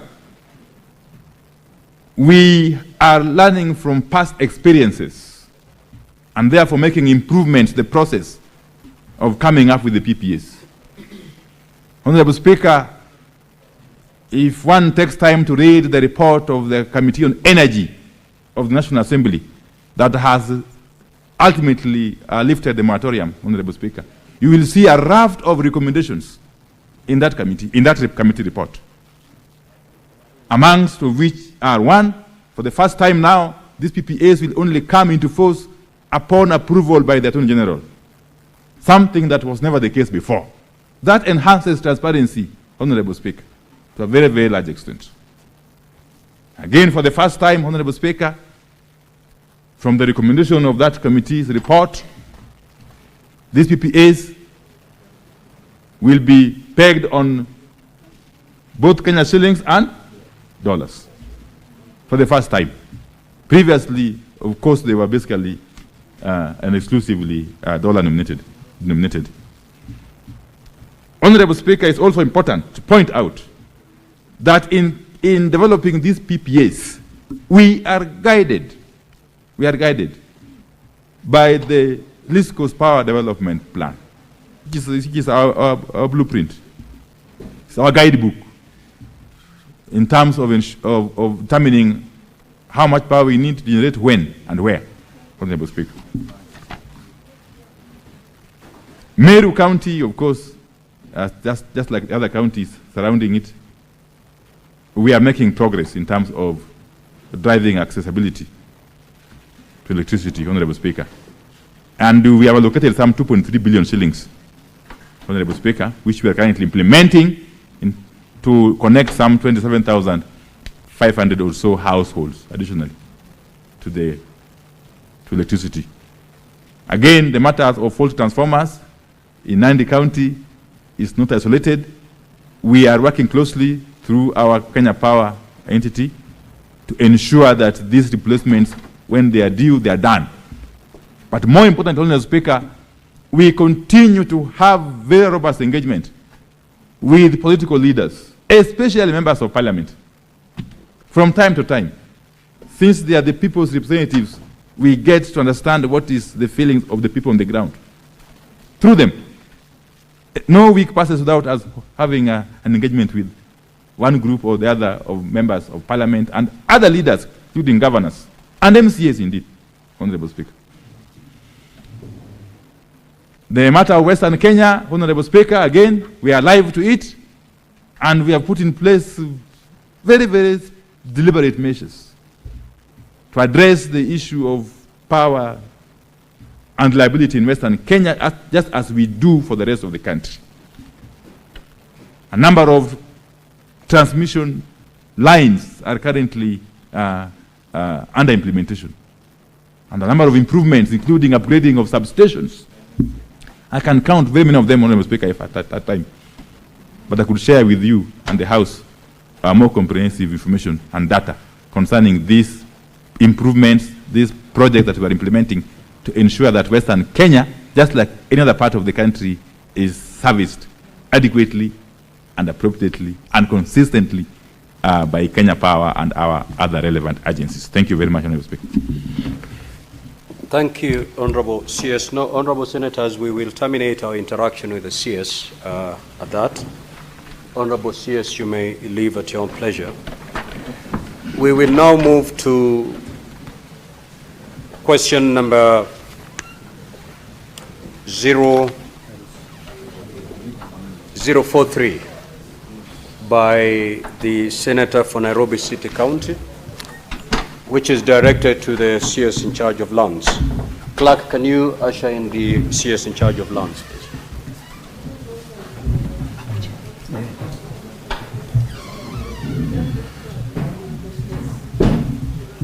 Now, Honorable Senators, as the CS is being ushered in the chamber, you will notice that she has 4 questions to respond to. It is now 11:20. Now I'm going to allocate 20 minutes per question, meaning we will interact with the CS for 1 hour and 20 minutes. That is inclusive of the CS responding and also honorable senators asking supplementary questions.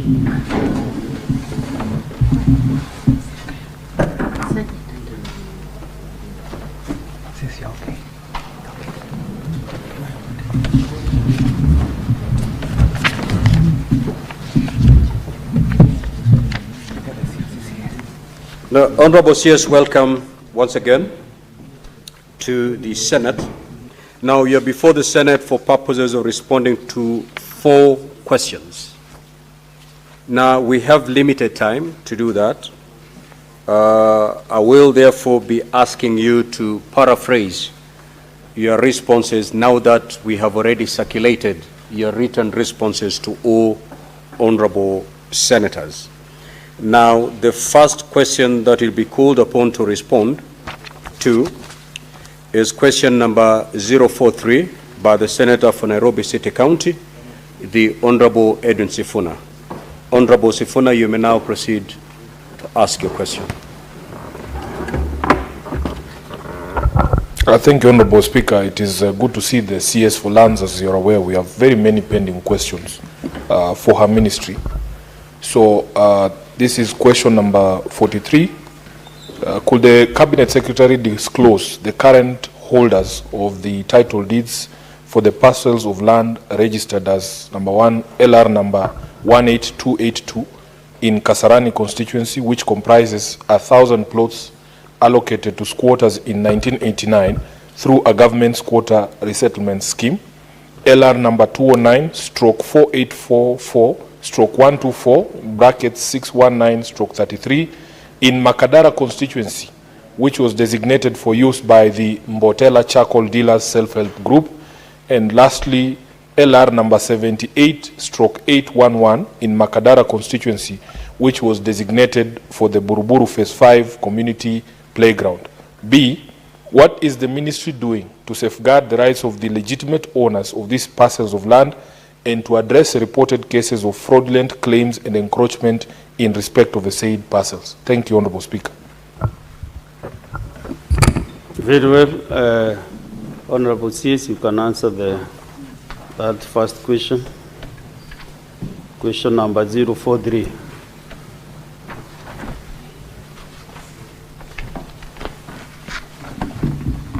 Thank you, Honorable Speaker. Directed by the former chair. Maybe you didn't need to read this document verbatim. It's a big volume. So maybe you can paraphrase and go to exact points where you think the member for Nairobi will be able to understand. And also you can help you a bit to know whether maybe he is satisfied or not, then also it is important, since also he has familiarized himself with the response. Proceed, Honorable CS. Thank you, Honorable Chair. I think the volume is because of attachments that are quite a number. The first question by the Honorable Senator for Nairobi, Edwin Sifuna, my response, Honorable Chair, to save time, I will not repeat the question, is that I would like to state as follows: LR number 18282, measuring 7.1668 hectares, originally formed part of LR number 11344, measuring 2277 hectares. It was registered in the name of City Council of Nairobi. In 1992, the City Council of Nairobi leased that number, that land parcel 18282 to Messrs. Broadway Limited. That was in 1992.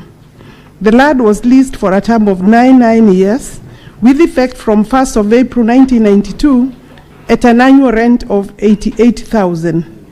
And we put the lease document as an annexure to this response. Honorable Speaker, the lease document between the City Council of Nairobi and Broadway was registered at the Land Titles Registry at Nairobi on 30th August 1993. On the same day, 30th August 1993, there is a challenge there. The property was charged in 1993, Honorable Chair, to Kenya Commercial Bank Limited for a sum of 10 million, and we put the charge document showing the status in terms of that borrowing by the Broadway Limited. On 26th of September 2024, the State Department for Lands and Physical Planning received a letter from the Director Assets Recovery Agency stating that the agency was conducting investigations into suspected case of money laundering in respect to, I believe, of the company that is the registered owner of this parcel, one on the properties in question, and the parcel number was therefore put under caution or restriction under Section 76. Honorable Chair, we have put in the letter in respect of that request by the Assets Director for Assets Recovery, and therefore the property is still registered, however, in the name of Broadway, because the question in terms of asset recovery was about investigations into money laundering aspects by the company. I want to state that that is the current status of that parcel, and we have not yet lifted the restriction, and because no request has come, I believe the investigations in terms of in respect of money laundering are still going on. That is the respect. I believe that was the last question in that respect. I don't know whether the Makadara one, I'll wait for, yeah.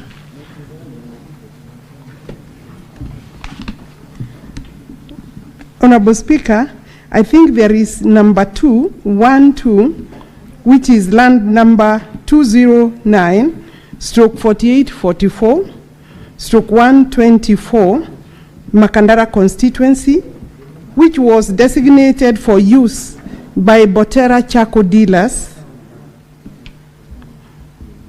And that is the response.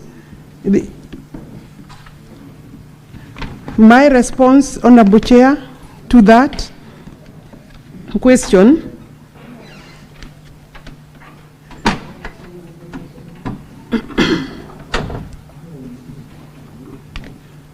In this respect of this question, Honorable Chair, we have a survey plan. The acreage is 0.2926, that is page 2 of my response, the last paragraph. The land is measuring 0.2926 hectares, and it is depicted on survey plan number FR 310/52. A copy of the survey plan has been attached for that, as part of the exhibits in this particular matter. Honorable Chair, this parcel came about as a result of subdivision of error number 209/4844, measuring 17 hectares or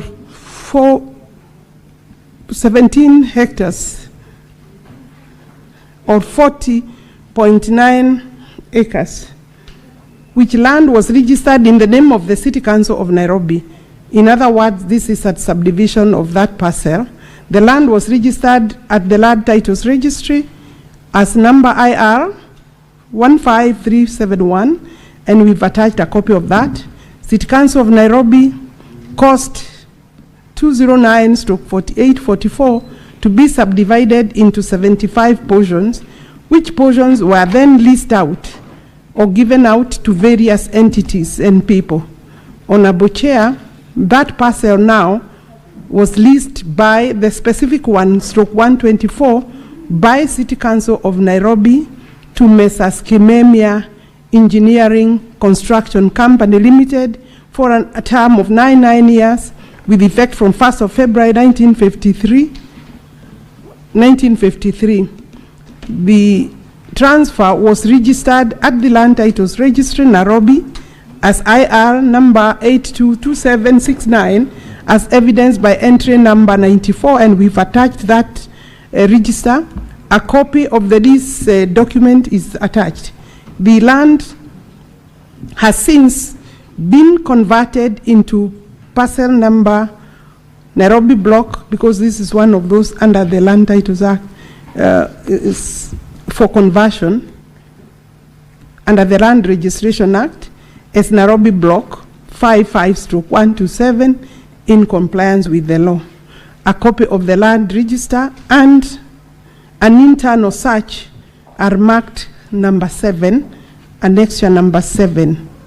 Finally, I want to say, in respect of that parcel, the land is now converted into the number that I have stated, Nairobi block 55/127, and it is private property leased or by way of a lease to Kimemia Engineering Construction Company Limited. I think that could be sufficient for that.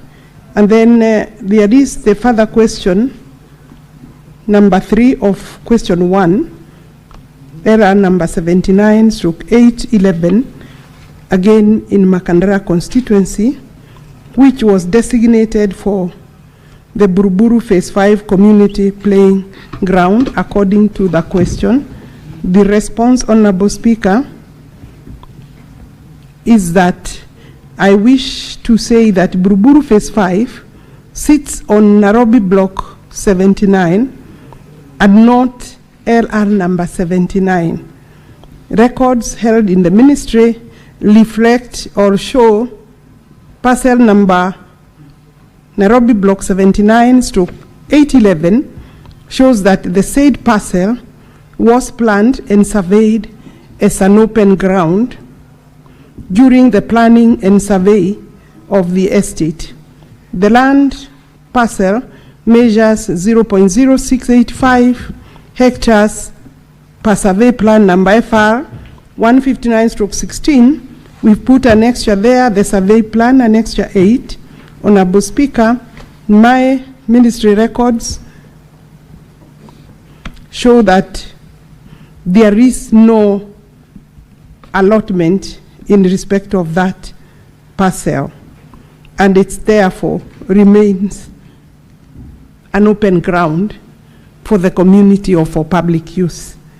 Finally, allow me, Honorable Speaker, to say that In total, those parcels, that is Nairobi Block 209/4844/124, which is now Block 55/127, and then Nairobi Block 79/811, and 188, the first one that I started with, 82, are vested in the Nairobi City Council government.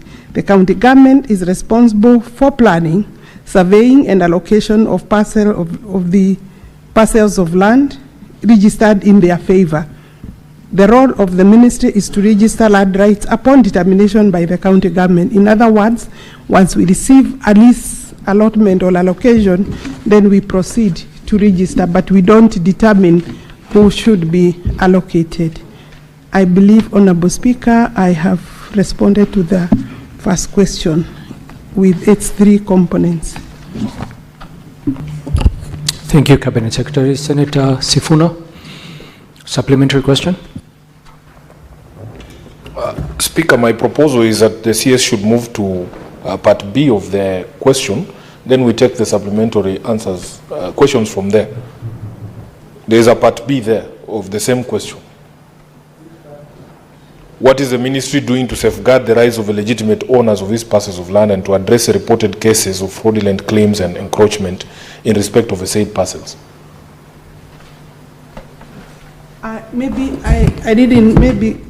I thought I clarified in the last part of page 3 of my response, where I say that the role of the ministry is to register land rights or allocations forwarded by the county government or any other authority or individual owner, and therefore I believe in respect of the Buruburu parcel, the parcel is for community land use or community use for public use. It's an open ground. The other two are actually privately owned. So therefore, if I do not then see what else Honorable Senator requires me to do.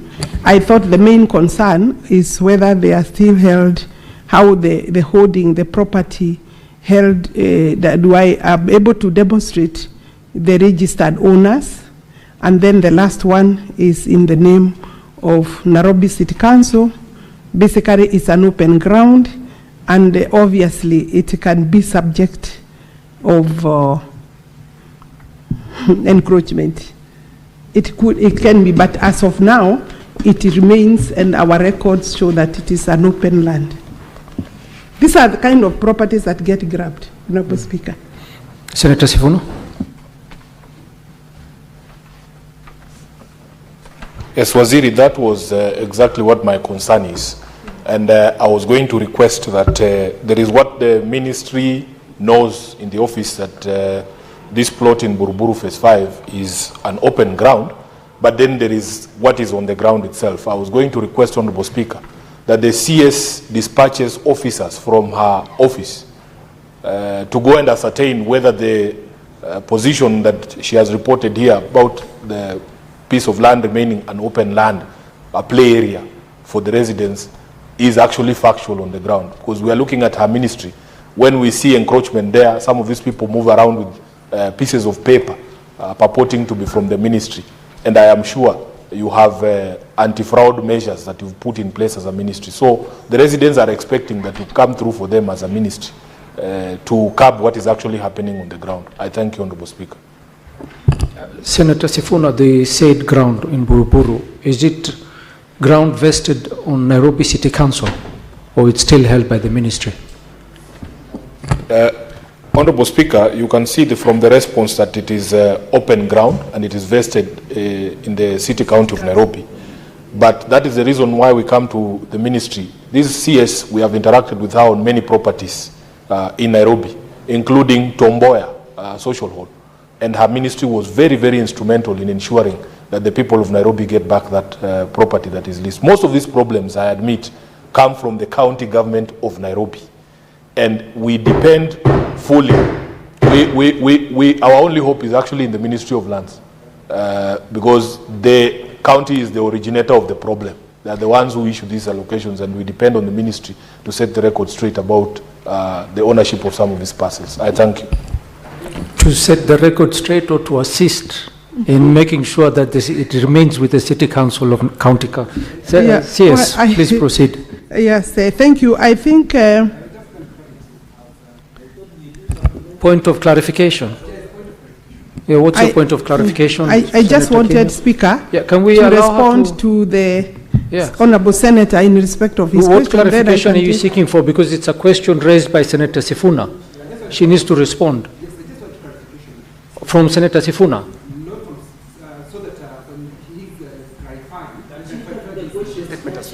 Then you will wait and ask your supplementary question. No, it's not a question. It's a clarification. There are two different Yes, things. let's allow him. We hear. What is your clarification? My clarification is in her answer, she says that the role of the ministry is to register land rights upon determination by the county government. So my clarification is that open area, has it been given other land use? Maybe it has been allocated to somebody else. That's why I wanted clarification. Proceed, Captain Secretary. Yes, for record purposes, the Hansard can capture that this land remains an open ground. In terms of our records, there is no request for any other transaction to be registered. However, I asked my teams yesterday to give me a ground report, which I don't have yet. I can dispatch that to the Honourable House once I receive it. But it is true, I also requested for the ground report. So that really is the situation. And I don't know whether there is encroachment, but even if there is any encroachment, it will be an irregular encroachment without any title. Senator Sifuna, do you have another supplementary question? Yes, Senator Manzo. Thank you, Mr. Speaker. Mr. Speaker, I would like to ask a supplementary question in relation to Dagoretti sub-county. If the minister could clarify that for purposes of affordable housing, that land has been compulsorily acquired from residents who have not been compensated, and although some leases had not been ended, the 99 lease had not ended, that land has still been confiscated from residents of Dagoretti sub-county for purposes of affordable housing. I thank you, Mr. Speaker. Thank you, Senator. Senator Cherargei. Mr. Speaker, in supplementary, because we are discussing on the sanctity of protecting the issuance of rights and even documentation, in Nandi County, Mr. Speaker, there are more than 2,000 squatters that have not accessed land. So, Speaker, I want to ask this question to the Minister of Lands because he's here. 3 weeks ago, Mr. Speaker, and you are aware, 2 of my people were killed in Kimwani area over land dispute. My concern is that there are people who are located that land who are well connected in the Kanu area. Is the minister aware, and what is she doing to ensure that the people do not die? Because we died during colonial era to fight for land. Why is it that my people in Nandi are dying in Kimwani area because of land dispute? What is the strategy of the Ministry of Lands will put in place to ensure each and every Kenyan is allowed to access or have a place to live with? Mr. Speaker, you are aware, in Africa, if you don't have land, you are nobody. Land is equated to our life. So is the minister aware, and what is she doing to protect the rights of the squatters to access or allocation of land, especially in Kimwani, Mr. Speaker, because we have buried those 2 people and others were injured. And even as we talk, Mr. Speaker, there is ongoing eviction. I told Waziri, we were with you on the other side, that we said after Ruai, when people were being moved during Ruai evictions at night during COVID, we refused. Why is it still happening under your watch? Senator Cherargei, I don't know if I will allow your question, because your supplementary question has to be related to the primary question. You are ambushing the Cabinet Secretary with a question about Nandi when we're talking about issues of Nairobi with this primary question. And is the land you're referring to? Is the same. It is under similar circumstances. Is the land you're referring to belonging to the Nandi county government? Yeah, because all lands are managed through county governments. So it belongs to Nandi. Why don't you raise the question to the governor? No, it doesn't belong to county. It is under ADC. It is Kimwani Agricultural Development I don't know if Corporation. I will allow that question, but I will give Chair, the cabinet remember, secretary. I'll give the cabinet. She is the Minister of Lands. I will give the cabinet secretary of the Republic of Kenya. Unless I will allow the cabinet secretary to answer if she has information about it. If not, she will guide us. Let's take the other supplementary question from Catherine Muma. Thank you, Honorable Speaker. Welcome, CS, to the Senate. My question, CS, is whether you can clarify whether the housing projects that you are undertaking are ensuring that you protect the minimum rights of persons who are evicted in order for housing to be protected, so that they don't end up, for instance, with 150,000 Kenya shillings without a house. What are you doing to ensure that somebody being removed from a house can at least be guaranteed to get into a house, and provided the necessary damages or compensation to facilitate their staying temporarily elsewhere until the houses are ready and they are allocated their house. Otherwise, we are evicting vulnerable people. Senator Muma, again, I don't know if I'm going to allow your question, because it does not relate to the primary question that was raised by Senator Sifuna. So we'll go to Senator Onyonka. What is your question?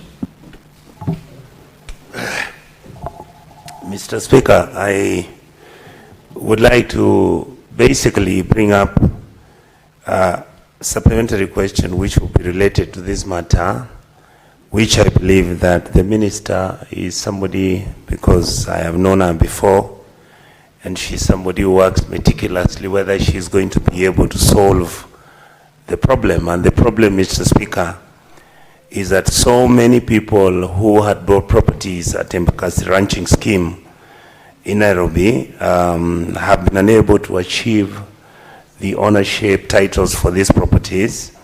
As a result, you are now having the same issue of encroachment. There were pieces of land, Mr. Speaker, which were left for social amenities like for stadia. Some of the land was for the schools and some for the hospitals. The problem is that all that land has already been grabbed, and I wanted to find out from the CS whether she has actually been able, either by accident or by design, started sorting out the Embakasi ranching problem, just like the one of Athi River. The Athi River one, Mr. Speaker, was actually sorted out, and it was a very, very good strategy that was used. Is it possible, if the minister is aware, that even the issue of Embakasi ranching scheme could be sorted out the way they did in Athi River? Thank you, Mr. Speaker. Thank you. Cabinet Secretary, you may respond to the question raised by Senator Manzo and Senator Onyonka, and the question raised by Cherargei and Muma. It's on your prerogative whether you will respond or not, but it doesn't touch on the primary question. And also, CS, we don't have much time. We need to go to the next question. Thank you, Honorable Speaker. I think in respect of the question by Senator Cherargei, it is such a critical and important question. I would request that for me to be able to give a substantive and correct answer, you give me time and send the question to me.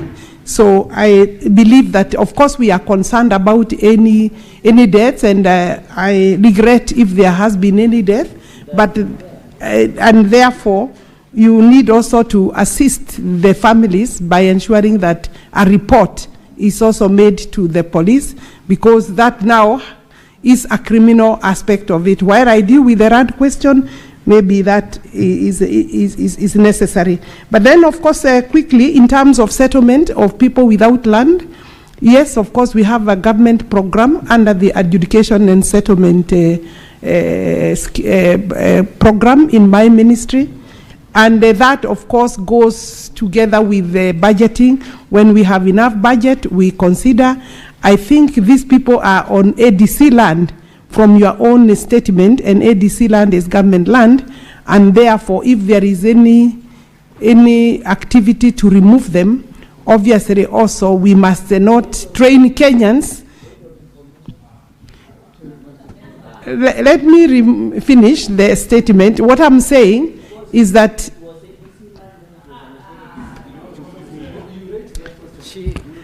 the CS said she will respond in full. Yes. At a later date. Yes, thank you. And I think I should reach there in respect of that response.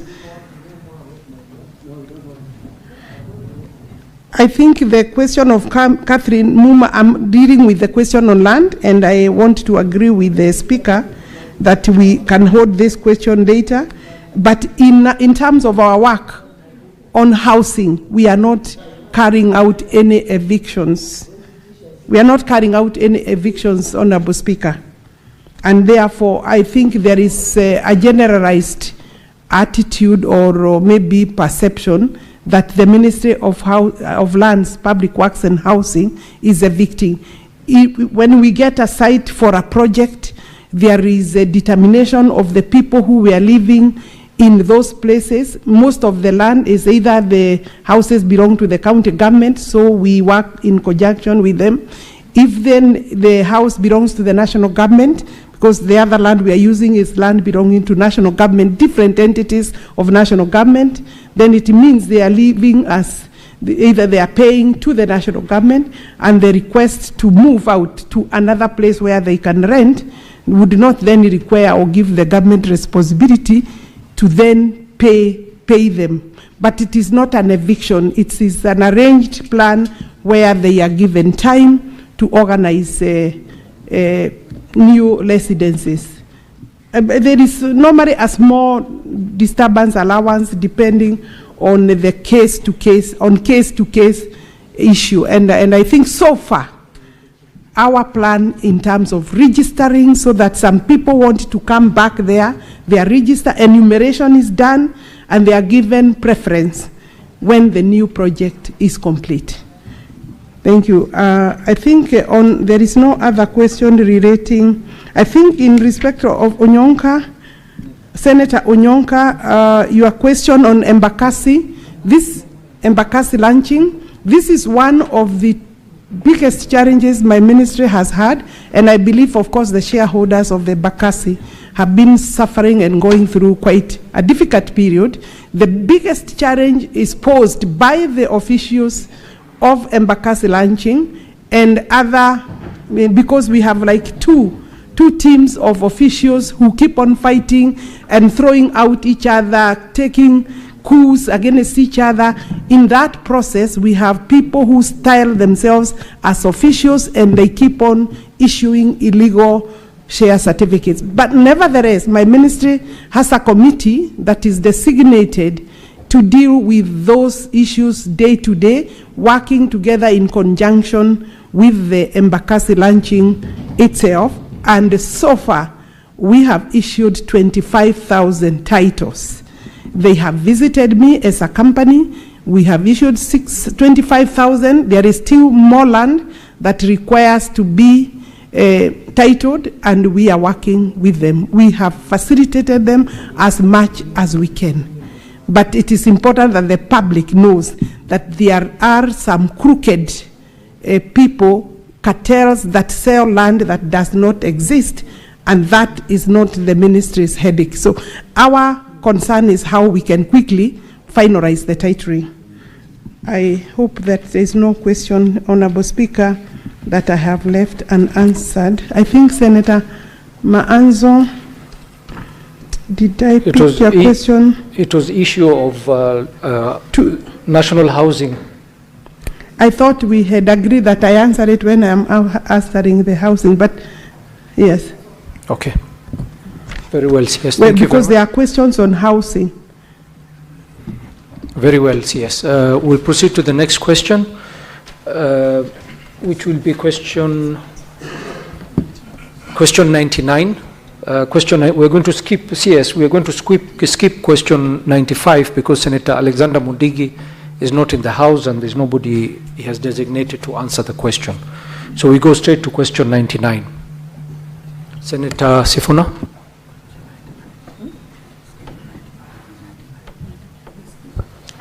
Thank you, Honorable Speaker. Just before I do this, I think there was an agreement that colleagues who have raised questions and have been waiting for a long time for answers from the CS should be given priority when the CS finally appears. So I want to urge my colleagues, please, let us get these answers for our people.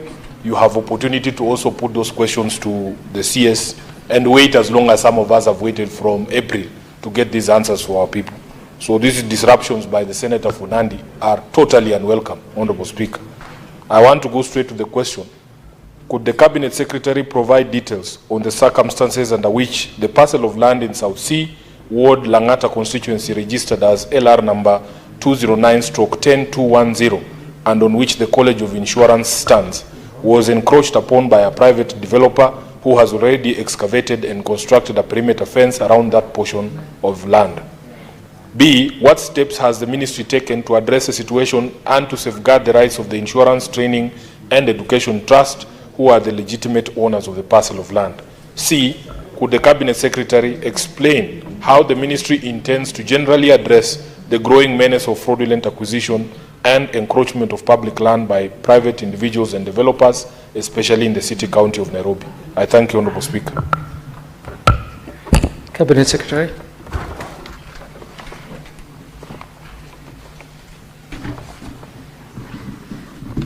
The question on insurance College of Insurance, asked by Honorable Senator for Nairobi.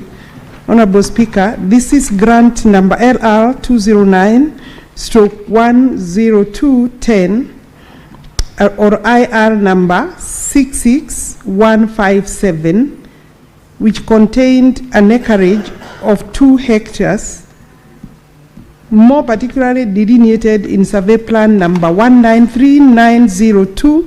The grant comprised a leasehold term of 99 years, commencing 1st of March 1982, with an annual rent of 138,000.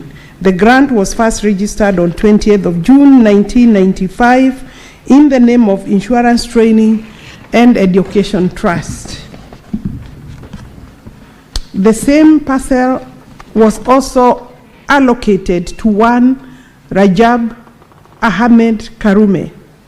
The grant indicates that the parcel contains an acreage of 2 hectares in the name of Rajab Karume as well, and more particularly delineated on survey plan number 278905.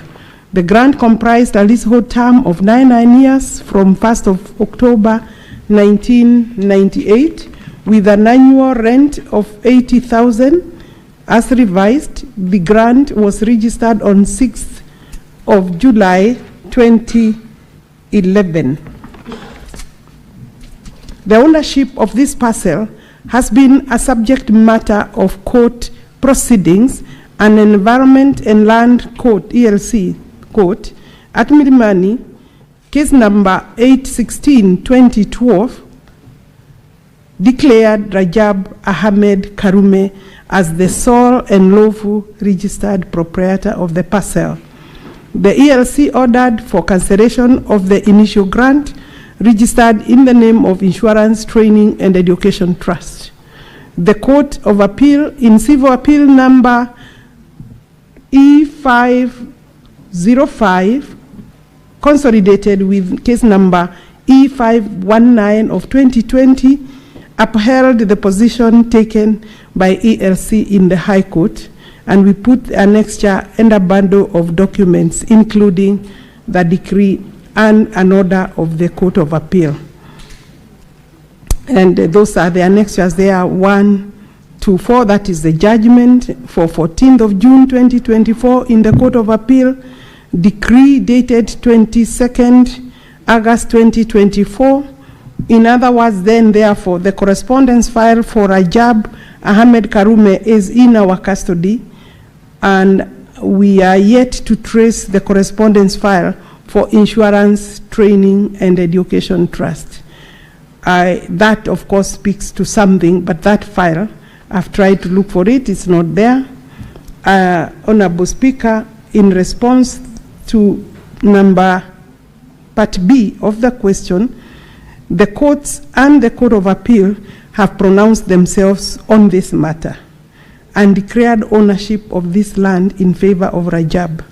The ministry is therefore unable to take further action on the matter. Indeed, Honorable Speaker, my officers have been continuously under threat of being committed to civil jail for sometimes taking time to interrogate some of these records, and especially where a court ruling and judgment has been given. So to that extent, then we are following the court order, and unless advised otherwise.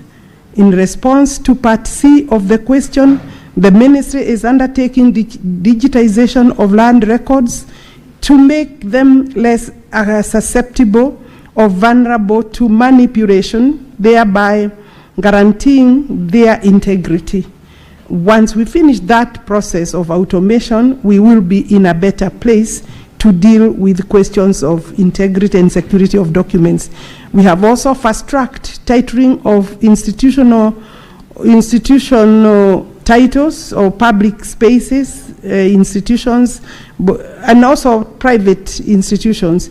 We have continuously cooperated with investigating or investigative agencies, EACC, the DCI, and sometimes even NIS, when issues of public property arise and the request for documentation is normally given with easy access. To this end, we have officers from the DCI domiciled in the ministry headquarters, and that has also assisted in terms of making the place a free corruption zone. However, I, as the minister in charge, I would still want to say it is work in progress. So far, Cabinet has approved about close to 35 billion for a first phase of additional funding to do automation, and that has been approved as a process of funding with World Bank support. And I believe we should be possibly managing to go throughout. Of course, the work of automation is not a one-day exercise. It is a program that is running throughout the country, and so far I believe we have done well. Nairobi is at maybe 98%. We've moved to other counties, and with this new funding we should be able to make better progress. I don't know whether I have lost course. I think I have exhausted Honorable Sifuna's question, but he needs also to still assist me with the Tom Mboya, because there is a court case coming up, and I believe the response by my ministry in response and defense of our position, which has been challenged since my appearance to the Senate, has been well spelled out and written by way of defense and reply in the court. And I believe the case is being handled properly by the Attorney General. But the people of that area should know that that remains public property. Senator Sifuna, your supplementary question? Yes, Madam CS, I want to assure you that you have the full support of the people of Nairobi as you fight to recover all these properties that belong to the public that have been illegally acquired. Speaker, my question was going to be to the CS what sort of defense they put up in this particular matter. Because if I remember my land law at the University of Nairobi, the first allocation that is given has some level of superiority over subsequent allocations. So I'm wondering if you have clearly delineated here that this particular parcel, the grant was first registered on 20th June 1995 in the name of the Insurance Training and Education Trust. Then you come here and we see a registration in favor of this private individual in July of 2011. This has upended my entire understanding of land law. I thought a first registration is superior. So I wanted to understand, the Honorable CS, what sort of defense do you actually put up in courts in support of your own records? And how can something like this happen? Because I thought that the courts, once they get from you that the first initial registration, unless they say the first registration is irregular, Honorable Speaker, how can it be trumped by a registration that comes over 20 years later? Thank you, Honorable Speaker. Senator Sifuna, your question is very wide. You're asking the CS what sort of defense they put up in this case on a matter which has already been pronounced by the courts. Honorable Speaker, you heard her saying that even in the case involving Tomboya, the ministry is putting up strong defense because their records are what the courts rely on. So my only concern is how was it possible? How was it possible? So she can just give us a brief on the sort of defense they put up, unless, Honorable Speaker, you think that it's not an important question. No, it's an important question, but I don't know if the CS will be in a capacity to know the defense that was put in place. CS. Yes, sorry. I am following, Honorable Speaker, the concerns of the Honorable Senator for Nairobi.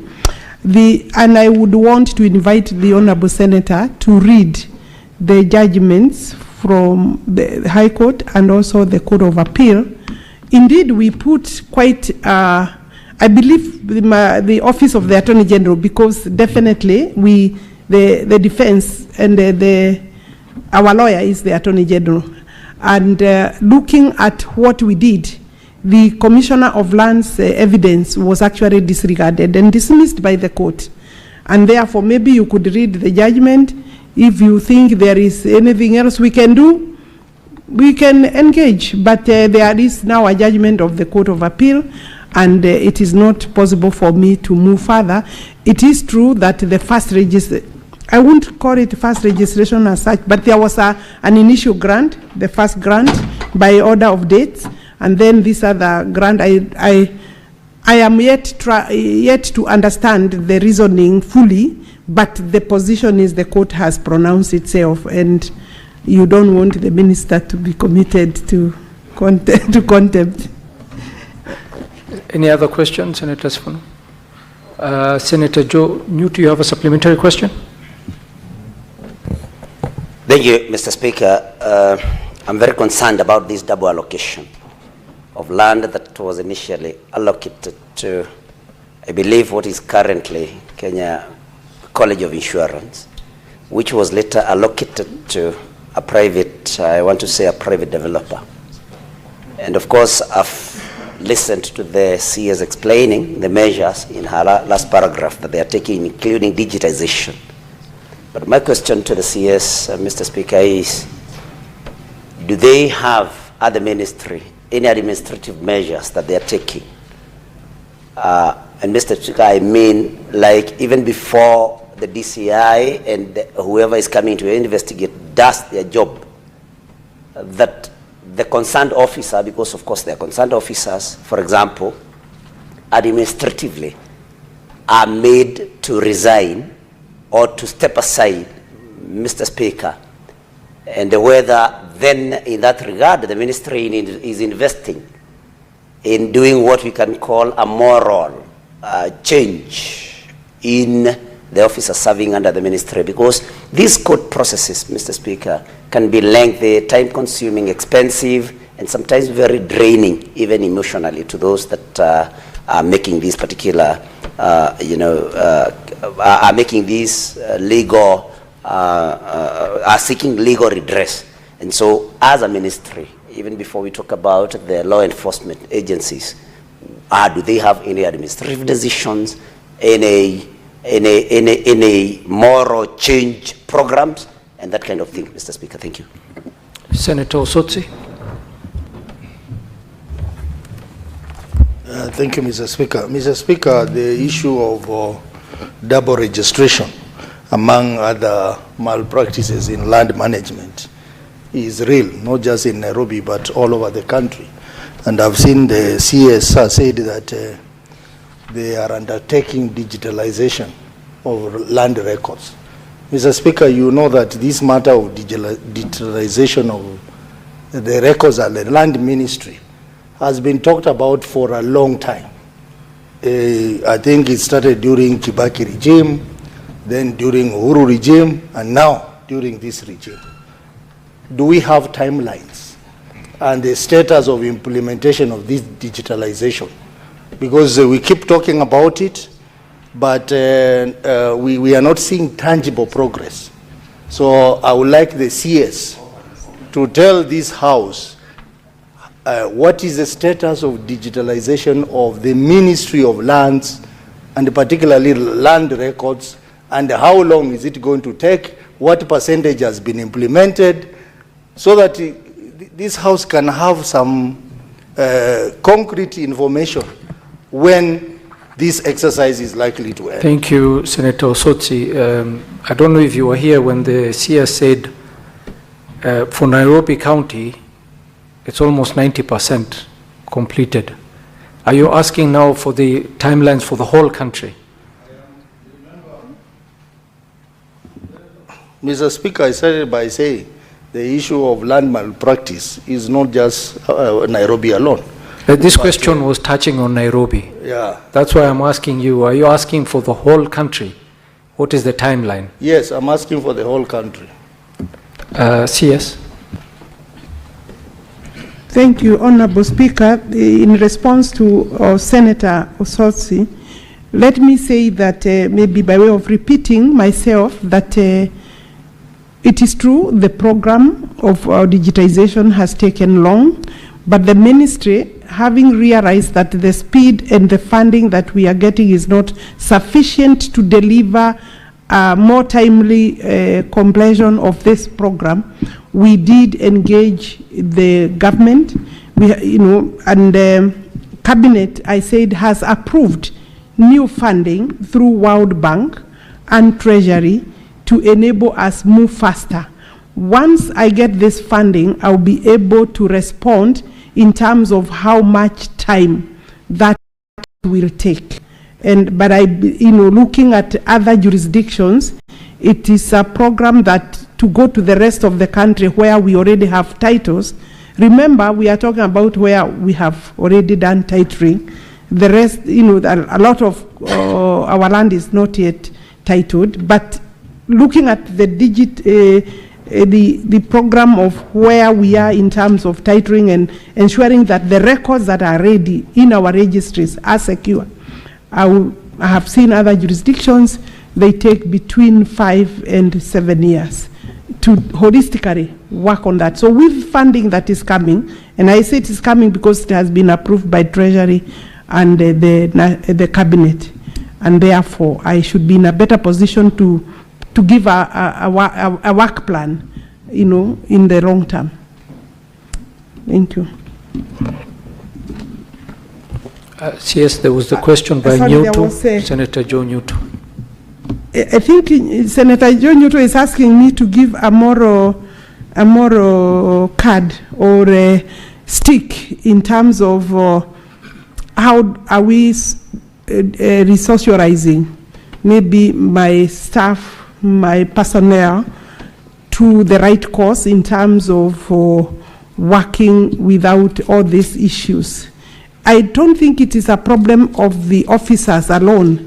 It is a problem of the country because it takes two to tango.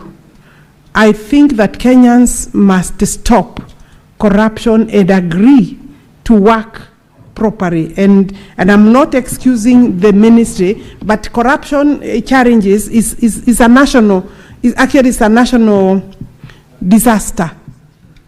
And it is not possible for people outside there to just point a finger because these records belong to the Kenyans. They are the ones also who approach my officers. My officers should, of course, not, because these are officers that are working and earning through the taxpayer. But I'm saying, let us as a country embrace and appreciate that we must stop these practices. I think the ministry's position is that once we secure the records properly, even ownership in terms of the owner, the holders of these records will be able to get information real time so that they can know somebody is trying to access their records. And that is the beauty of digitization, the ADISASA system, under the National Land Information Management System. We are not in a good place. We need to sort out that mess. Nairobi is at 98. We are in Murang'a. We are working on that, Senator. Maybe you should give me a clap for that. And then we are in Isiolo. We are in Mombasa. We are going to Machakos. We have targeted in the next 1 year, we will be in at least about 20 or so counties. But I believe the funding is already available. We'll move faster, and I may have an opportunity to come back here to give Parliament at least a better answer in terms of where we are and how we are going to complete the remaining work. Thank you, Cabinet Secretary. Let us proceed to the next question. Question 118 by Senator Joe Newton. Thank you, Mr. Speaker. This a question on the status of ownership of Kimorori grounds in Keno, Marawa constituency in Murang'a County, Mr. Speaker. And question number A is, could the Cabinet Secretary provide the details of the parcel of land commonly referred to as Kimorori grounds in Keno, Marawa constituency, including the title number, a date of registration, and the registered proprietor, and if the land is registered in the name of either the national or county government, state under what a legal instrument or gazette notice it is so held. Number B, Mr. Speaker, could the Cabinet Secretary also clarify whether the said land is free of any encumbrances, mortgages, caveats, or pending litigation? And finally, Mr. Speaker, what measures has the ministry put in place to safeguard the public interest and continued community use of Kimorori grounds, given its historical role as a communal space? I thank you. Cabinet Secretary.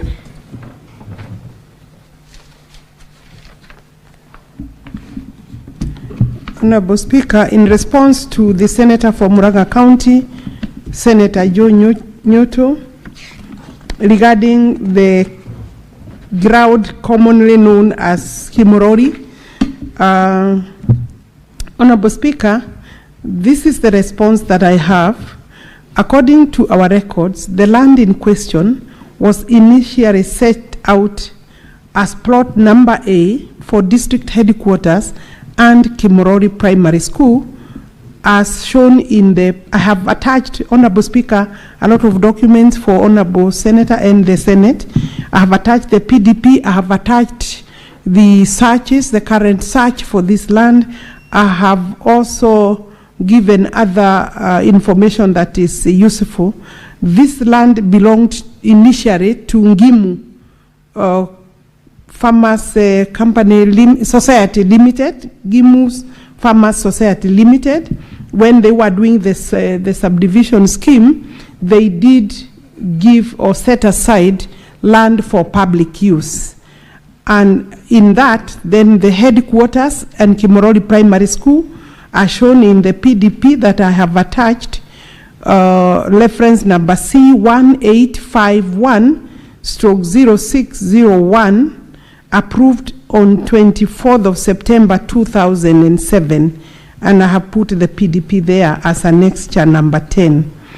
Plot number A was surveyed as Makuyu /Kimorori block 1/807, measuring 2.37 hectares, and Makuyu Kimorori block 1/1806, measuring 3.28 hectares, respectively.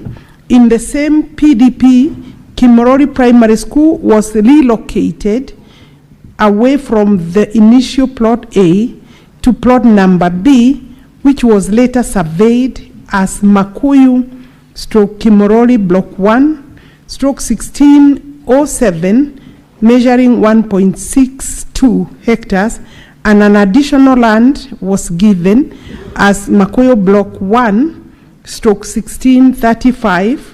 The record or the green card copies are there for those parcels. Then Block 1/807 measuring 2.37, and Makoyo Block 1, Kimorori, the Block 1/1806 measuring 3.26 were amalgamated on 23rd of September 2024 to form Makoyo/Kimorori Block 1/5613, which approximately measures 5.38 hectares of land. And that is basically, if you multiply that by the conversion of 2.47, I think the land is about 13 acres or thereabout. On 13th March 2025, Makoyo Kimorori Block 1/5613 was further subdivided into two portions, that is Block 1/5615 measuring 4.8943 hectares, and Makoyo Kimorori Block 1/5616 measuring 0.48564, and then 5615 was set aside for Maragua District Headquarters, and therefore what we are saying is Makoyo Kimorori Block 1/5615 was set aside for Maragua District Headquarters, and then Makoyo Kimorori Block 1/5616 was set aside for the law courts. That's about 1 acre, the construction of the law courts. The two parcels belong to the government of the Republic of Kenya, the national government, and therefore that is where the so-called or the commonly used ground by the youth and other residents of that area is contained in that parcel. What happened is that the use by the youth and other people initially was because the land was being used by the school. There was a sports ground or a field set aside for school children. So when the school was moved, then the issue of a playground, in a way, in terms of, because the ground and the field was for the national government for construction of district headquarters, became, I think, a question that is generally subjected to discussion. For us to be able to call this a ground, Honorable Speaker, maybe I should first complete before I maybe say what I think should be done. On 26th of May, a restriction was registered against the two parcels of land by myself, Honorable Speaker, the Cabinet Secretary, against any dealings on the said two parcels of land pursuant to a memorandum that I issued on 15th of May. And this was because the whole area is being surveyed, and I felt that maybe we could have a risk in terms of disposing the land before we determine ownership. Just for purposes of securing the land, I want to confirm that I have put a caveat on all the land belonging to Gimu because it has been subjected to, there has been a lot of fraudulent dealings. On 3rd of September 2024, parcels number 1607 and 1635 were amalgamated to create Kimorori Block 1/5614. On 26th of May, a restriction against that again was put by the Cabinet Secretary. So all those parcels, as I have said, have a restriction. So in terms of securing them, they are secure, there is no danger. And then I have put annexures there. So in short, to answer the question by the Honorable Senator is whether this land is available for a sports ground.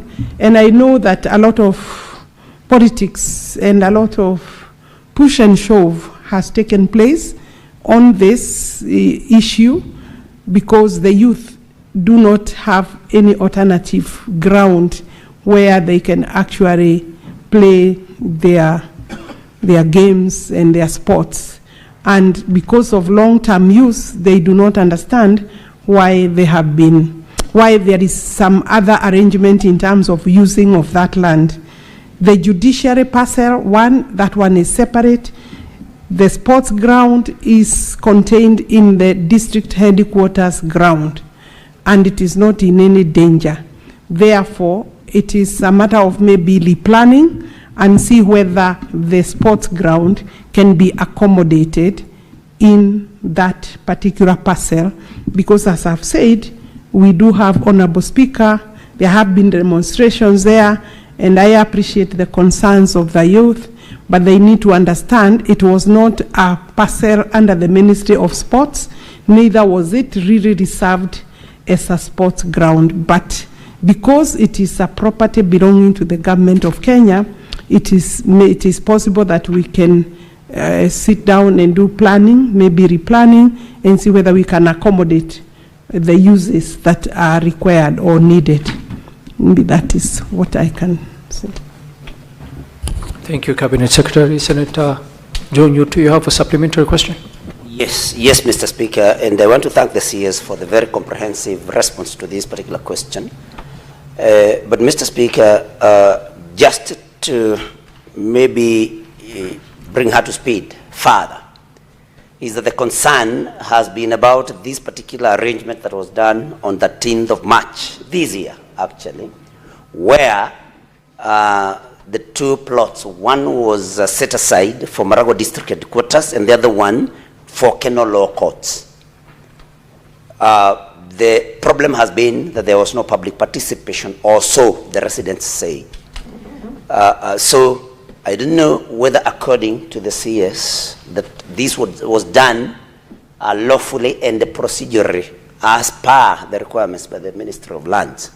But then, Mr. Speaker, as she clarifies that, she has ended by saying that this is a matter that can be resolved to accommodate the play field. So in that particular regard, Mr. Speaker, I would want to ask the CS maybe to give us some timelines for that. And because she comes from Murang'a and she knows the heat that this has generated, I think it would be good for us and for the people of Murang'a, and especially those of Keno, to know exactly when this particular process that the CS has suggested, and which I welcome, Mr. Speaker, would be completed so that a replanning is done to accommodate the play field. And Mr. Speaker, finally, there is something that they call in law and land matters adverse possession. And the CS, I want to thank her, she's not opposed to that, that because the youth have been playing in that particular field, social events have been held there, and there is no other field.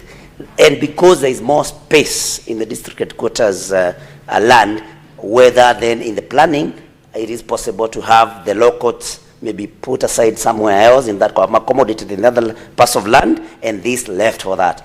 The people of Murang'a, the people of Keno, would be very happy today to hear what their daughter, the CS for Lands, has promised as to when she is going to deliver that field, that play field, to the people of Keno. So, Mr. Speaker, a matter of timelines and whether finally these youth will have that parcel of land. Thank you very much. Thank you, Senator. And Senator, you've asked almost 3 questions, so I think that covers all your supplementary questions. It's because the CS comes from the same county, and I know she's also concerned about that particular field. Thank you, Senator. And by the way, she's my political mentor. I have a lot of respect for her. That is good. Thank you. Cabinet Secretary. Honorable Speaker, I don't know what to say, but I know that I have been one of those people accused by several people around there, and I think some of them are friends of the Honorable Senator, that we have an intention of grabbing let me first assure the people of Murang'a and Kenyans that this land is already has a title. I had put a caveat. I have put a caveat on all parcels that emanate from the main block, the entire Gimbu land. So there is nobody grabbing. The other person who has been accused, I think politics have been quite propelled there, is the member of parliament for Maragua. It is not possible because this land is registered in the name of the government of Kenya, and I think that it is important that I clarify that the land is safe and secure, and it is not possible to grab the land because it is also restricted by an order of the minister. 3, the Honorable Senator is throwing a bait to me, Honorable Speaker, that I give a timeline. You know, he has also accused area activities of not being subjected to public participation. So I would want to say that it is not possible for me to give a timeline, and it is a matter that requires discussion with my colleague, the Minister for Interior, because the land right now is registered in the name of national government, and again we would also need to do public participation if at all there will be those activities. And so far, I think the youth are continuing to use the land. The judiciary is part of the national government. I said the land was set aside for national government. So it is not that it is a new use that was given. It is simply that most of the times when you are doing a project, you need a title for the specific agency. So the judiciary has been given 1 acre, and I don't think that matter required any public participation. The people of Keno, this specific area, already have law courts there, but these are mute issues that can be still discussed further. We have land in Makuyu, which we could still look and see whether some of the facilities can be taken there. And I think the important thing is to say that we will work on the issue. And I must say that there was an attempt to drag me into the problem, into the dispute, and really it's not a land question issue. It was a land use issue of who is using the land. But I think for now, the Honorable Member of Parliament for Maragua has, I think, maybe stepped down her push, and I think also the youth have now also maybe started, used better ways of engaging, and it is possible that Honorable Senator can tell them in due course. But I will pick up the issue and see whether the national government can carve out sufficient land for a playground, which then means it would have to be transferred to the Ministry of Sports. It's not county land. I think the other question is you wanted to know whether it is national or county land. This is national government land. Thank you. Senator Sifuna, you have a supplementary question? Yes, Waziri, on this very critical point of public participation that has been raised by the Senator Nyutu, you are aware, Governor CS, of an ongoing housing program at Makongeni, and the residents of Makongeni have asked me to ask you, when will you sit down with them to be able to take them through that public participation for that project? They are facing eviction as we speak. There have been protests there. They say nobody in the ministry is listening to them. Is it not possible, Waziri, for you to honor those people by just having a sit down with them to iron out the things that have not been clarified so that the project can proceed? Thank you, Honorable Speaker. Senator Manzo. Thank you, Mr. Speaker. On the issue of public participation, I still want to go back to the Dagoretti sub-county. Is the CS planning to do public participation with those people whose land is being acquired compulsorily for affordable housing? Thank you, Mr. Speaker. Senator Osotsi. No, Mr. Speaker, mine is just a point of order on Standing Order 105. 105. Very important. You didn't press the intervention button. I thought you were asking a supplementary question. I did. Point of order against who? The CS has made an CS allegation. is not on the floor at the moment. No, but this is a House of Record, Mr. Speaker. Proceed. Just to get things clear. Yeah, the CS has made an allegation that Osotsi, are you seeking clarification from the CS? Yes. Okay. Yeah, the clarification on the fact that Senator Newto, who is the person asking the question in this case, his friends are the ones who've been making allegation that the CS is involved in this grabbing. For the purpose of our records, as a House of Records, I think it will be important, Mr. Speaker, for the CS to give clarification and name those friends of Senator Newto who have been claiming that the CS is involved in the grabbing. I think that would be important for our records, Mr. Speaker. Cabinet Secretary, let's take one more supplementary, then you can answer all of them. Senator Onyonka, you have a supplementary? Oh, sorry. Cabinet Secretary, you can proceed. And on the matter of the clarification, Yes. if you don't feel like naming the names, you could always just withdraw the friends of Senator Newto. Honorable Speaker, I said that I am one of those people who has been accused. And allegations, it is true, were made that we were having a project there for housing. Let me say that we have no housing project in this particular land because it's actually very limited for purposes of a district headquarters. So we are not doing affordable housing there. They know, people of Murang'a, including my senator, they know that we are doing that in Mackenzie. Number two, there was an allegation that the land is being grabbed. I have made a clarification that there is no land that is being grabbed by any person. Let's just say by any person. And it is secure because I have also restricted that land to allow time for some of the resurvey that is going on. Finally, I think Senator Maanzo is, maybe I could finish with the issue of allegations of Joe Newto's friends. Joe Newto is actually my friend, and you heard him say that I'm his mentor. At least it's good to confess we've come a long way, notwithstanding his different political trajectory that he's taking. We are now maybe looking at different directions, but let me not mention any more names because I don't want to be in trouble on the floor of this House, and withdraw that particular comment. Finally, on the part of Honorable Senator Maanzo, Honorable Maanzo is worried about public participation in Dagoretti South, where we have projects. Let me first also say, there is no project that we do without public participation.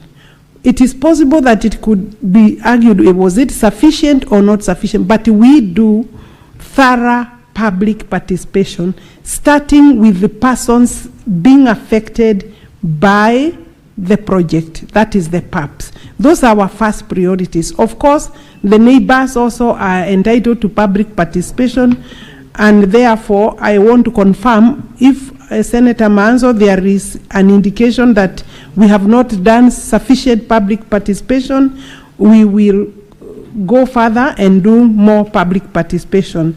I'm also, Honorable Speaker, being invited by the Senator for Nairobi to honor the people of Makongeni. I believe here, this is one of the places we have done a lot of public participation.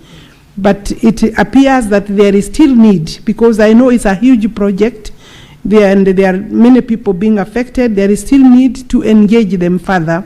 We will do that, Honorable Senator. Maybe we can do that in January, or if my department, the State Department is able to do in December, we can do that, but we could slot it for January.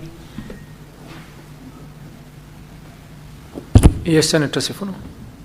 Speaker, I really appreciate that offer from the CS. Maybe she could be kind enough now to direct her ministry that the threatened evictions be put on hold until we have that conversation, because CS, you'll agree with me, it will be pointless to discuss the matter in January when all these people have already been kicked out. Kindly. Is the eviction an order from the court or from the ministry? No, because the current residents needed to give way for the project. They had already been given those notices to leave. I think projects are ongoing along that place, and therefore I may not be able to withdraw or to ask my department to withdraw. It is important that I take consultation.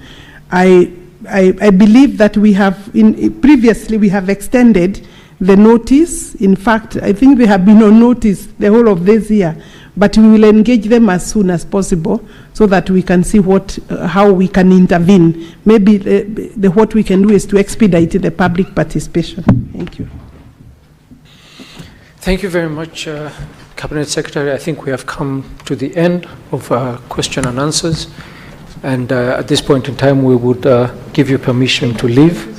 And we want to thank you for answering all the questions comprehensively and for attending the session this morning. Thank you very much, Cabinet Secretary, and we wish you all the best. Thank you, Speaker. Thank you. Clerk, next order.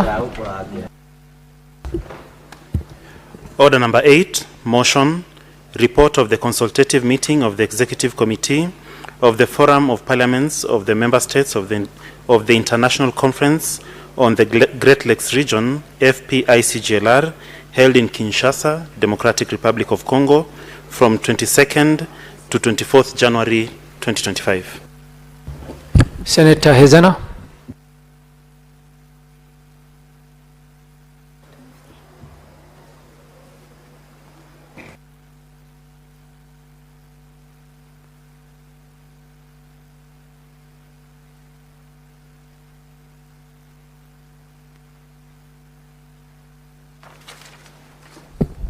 Thank you, Mr. Speaker.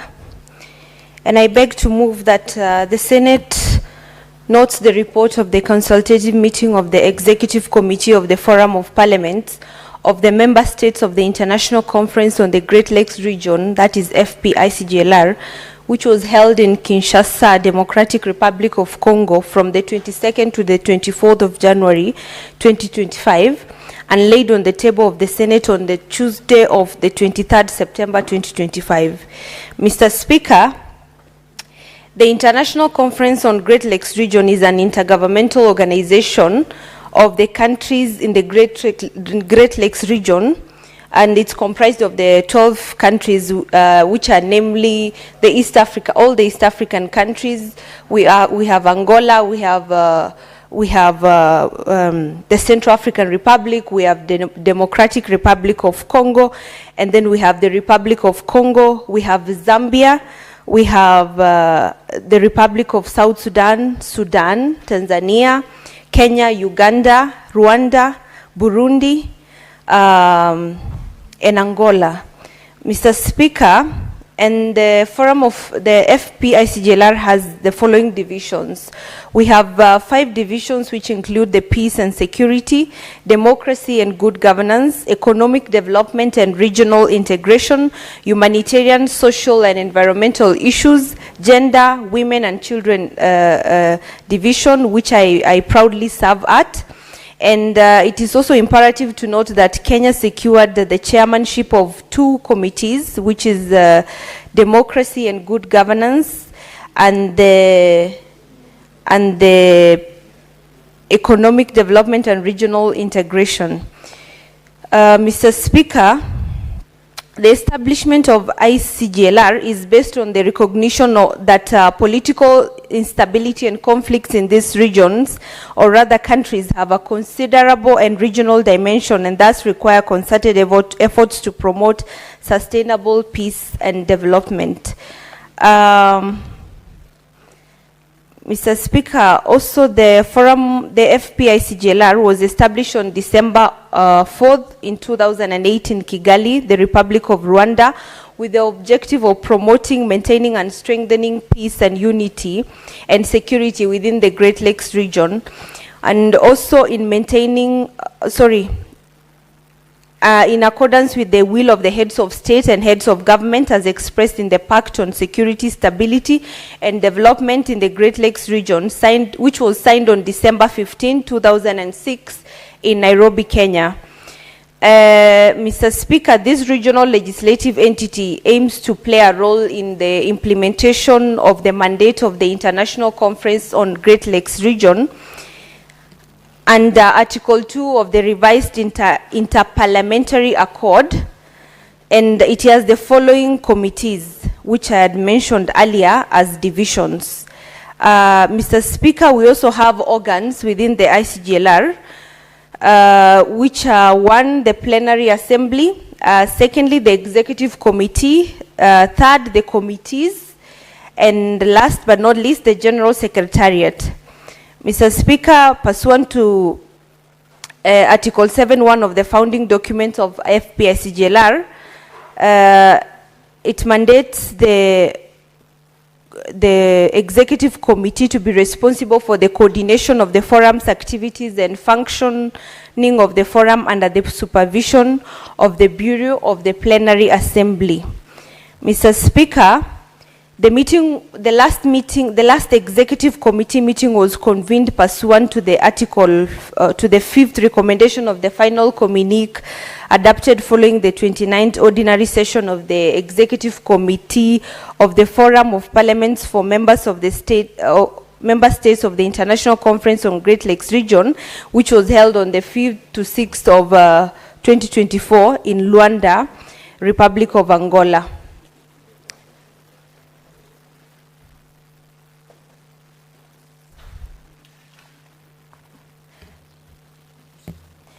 Thank you, Mr. Speaker. Mr. Speaker, and the consultative meeting which was held on the 20th to 25th of January in Kinshasa, Congo, the Kenyan delegation, which was represented by me and accompanied by Mr. Polycarp Matara, who is a clerk assistant. And the purpose of the mission was to verify and close all pending administrative issues before launching the recruitment process of the next Secretary General of the organization. Mr. Speaker, the agenda of that meeting was as follows. 1, the recruitment of the next Secretary General in light of the decision of the Bureau of the Plenary Assembly, the legal proceedings regarding the appointment of the Secretary General of the IFP-ICGLR, and to update and adopt the proposed roadmap for the recruitment of the Secretary General. Mr. Speaker, some administrative issues and way forward included presentation of the administrative situation of the staff of the General Secretariat. We had proposed amendments of the founding documents and as well as the management guidelines for the FPICGLR. We also had proposed organizational structure for the FPICGLR, consideration and adoption of the final communique. And Mr. Speaker, it was at this meeting that it was made public that it was time for us to elect the next Secretary General, which was so done.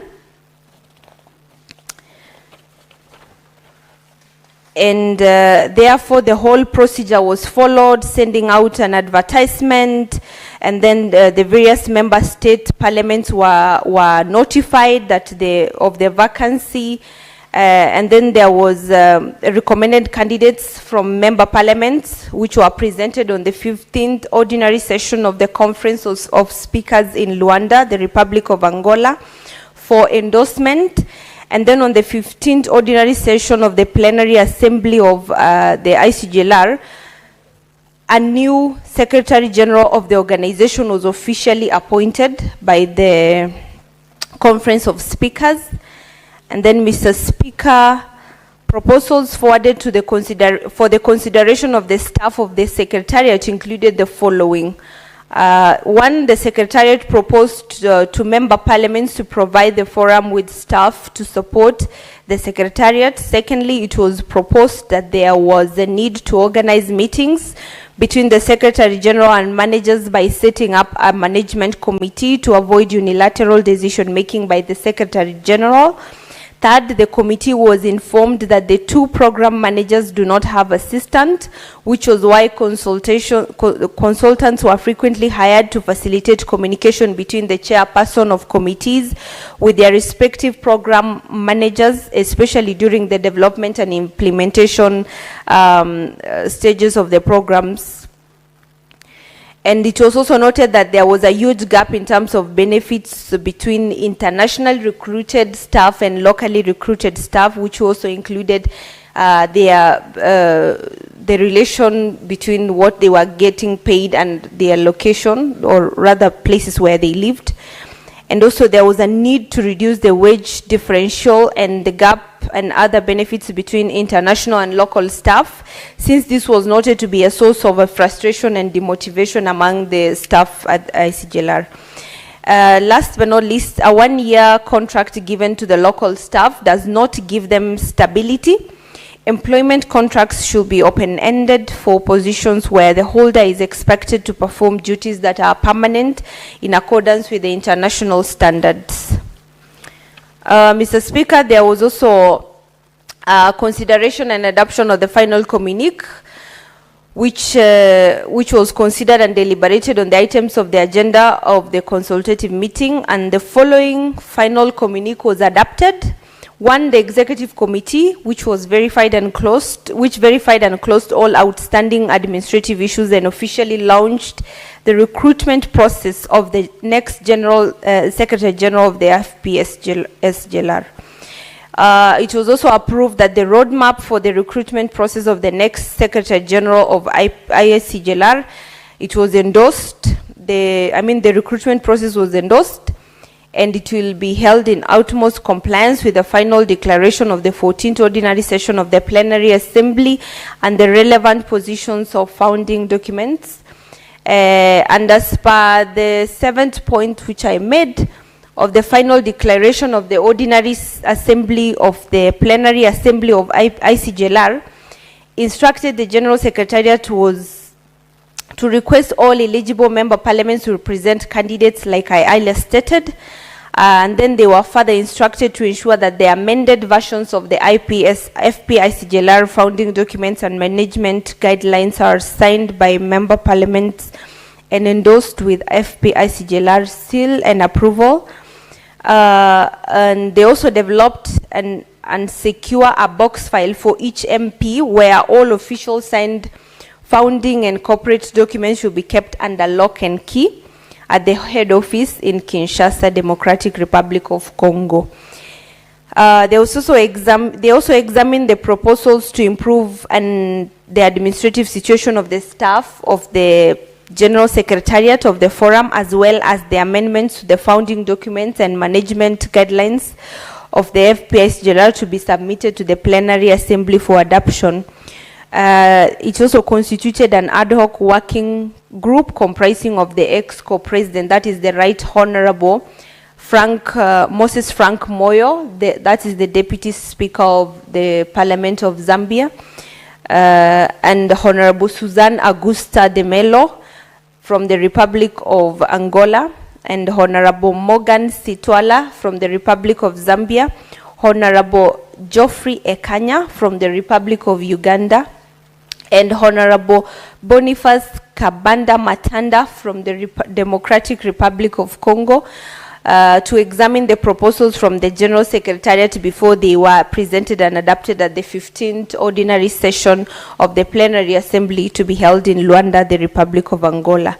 Among the recommendations, Mr. Speaker, was that the Republic of Uganda should host the 16th ordinary session of the plenary assembly for the FPICJLR in 2026.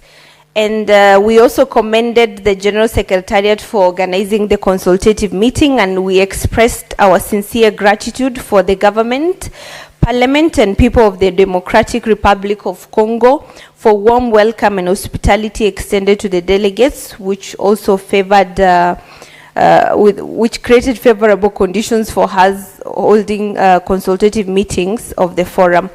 Mr. Speaker, I move and request Honorable Hamida Kimbwana to second. Thank you.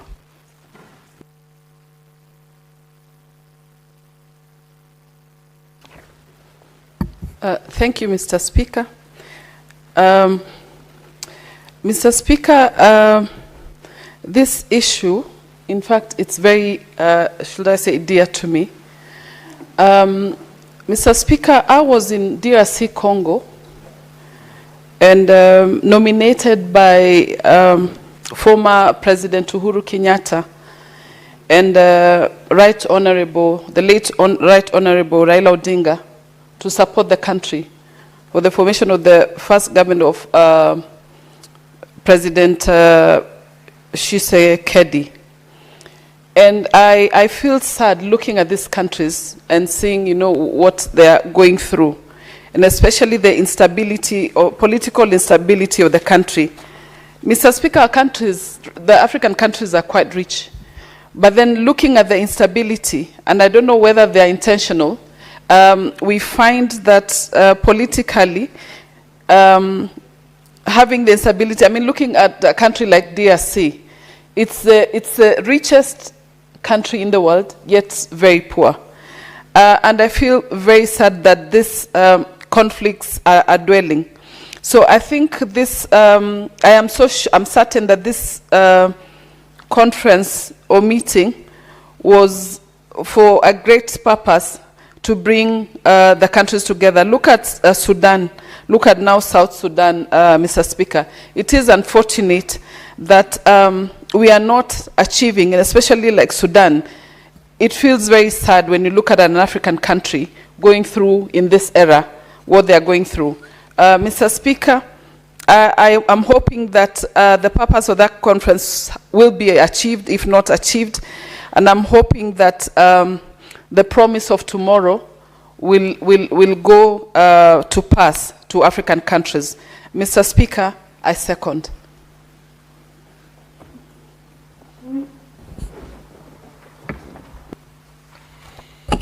Honourable Senators, I propose the question that the Senate notes the report of the consultative meeting of the Executive Committee of the Forum of Parliaments of the Member States of the International Conference on the Great Lakes region, held in Kinshasa, Democratic Republic of Congo, from 22nd to 24th January 2025, laid on the table of the Senate on Tuesday, 23rd September 2025.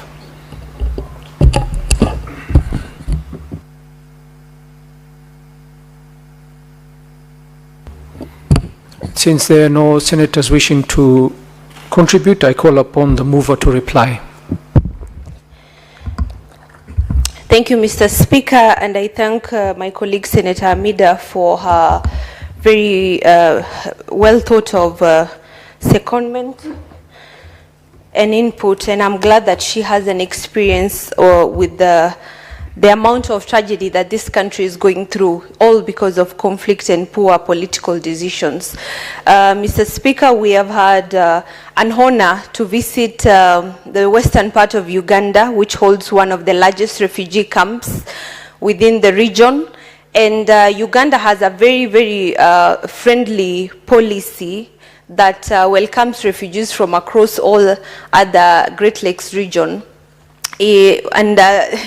The most interesting part is that they even allow the refugees to own businesses, to take part in various kinds of investments within the country, to go to school, except the only right they do not have is to vote, which is understood. Mr. Speaker, we also noted I sit in the committee in the division of women, children, and gender. And it is very disheartening to note that women and children have been at the receiving end of conflict across this world, and most especially within the Great Lakes region. The conflict in the Democratic Republic of Congo has displaced millions of women and children, and I want to convey my profound gratitude to the Republic of Uganda for ensuring that they have a safe haven. Mr. Speaker, it's also important to note that the geopolitics and geopolitical decisions, especially those made by powerful nations like the United States, will greatly impact the refugees in this refugee camps, because, Mr. Speaker, we know that a lot of funding will be cut short. So I think it's about time now we start thinking as individual African countries, and especially those countries within the Great Lakes region, what is it that we can do to suffice what this donor fund was doing, was contributing to? Because I know that if funding will be cut from the United States, our women and children within the Nakivale refugee camp in the western part of Uganda will suffer a great deal. When we were there the last time, Mr. Speaker, with the committee, I remember women and young children, toddlers, were chasing us, telling us that the only thing they want was education. Some of them have been through tragic traumas. The women there were telling us stories of how they witnessed 7 of their family members being slaughtered and raped, and some of them are really, really traumatized. I think this is the best time for us as African nations to really think about our independence, collaboration, and how we can come together to assist. And that is why within the Committee of Women, Children, and Gender, we decided that we will look for ways as a committee, which is comprised of majority of women from within the Great Lakes member parliaments. We decided that we are going to come up with ways that we can assist these women, even in ensuring that they have schools, having a conversation with the various countries that host these refugee camps to make sure that they have at least schools, they can get basic needs like sanitary pads. I am glad as far as health is concerned, we have doctors who frequently visit them. The Red Cross has played a very important role in also ensuring that they provide medical services to these women and children. And I'm glad that there is a lot of passion being expressed by all members of this committee. And with those few remarks, Mr. Speaker, I rise pursuant to Standing Order 66.3. And I request that the putting of the question be deferred to a later date. Thank you, Senator. And the putting of the question will be deferred to a later date.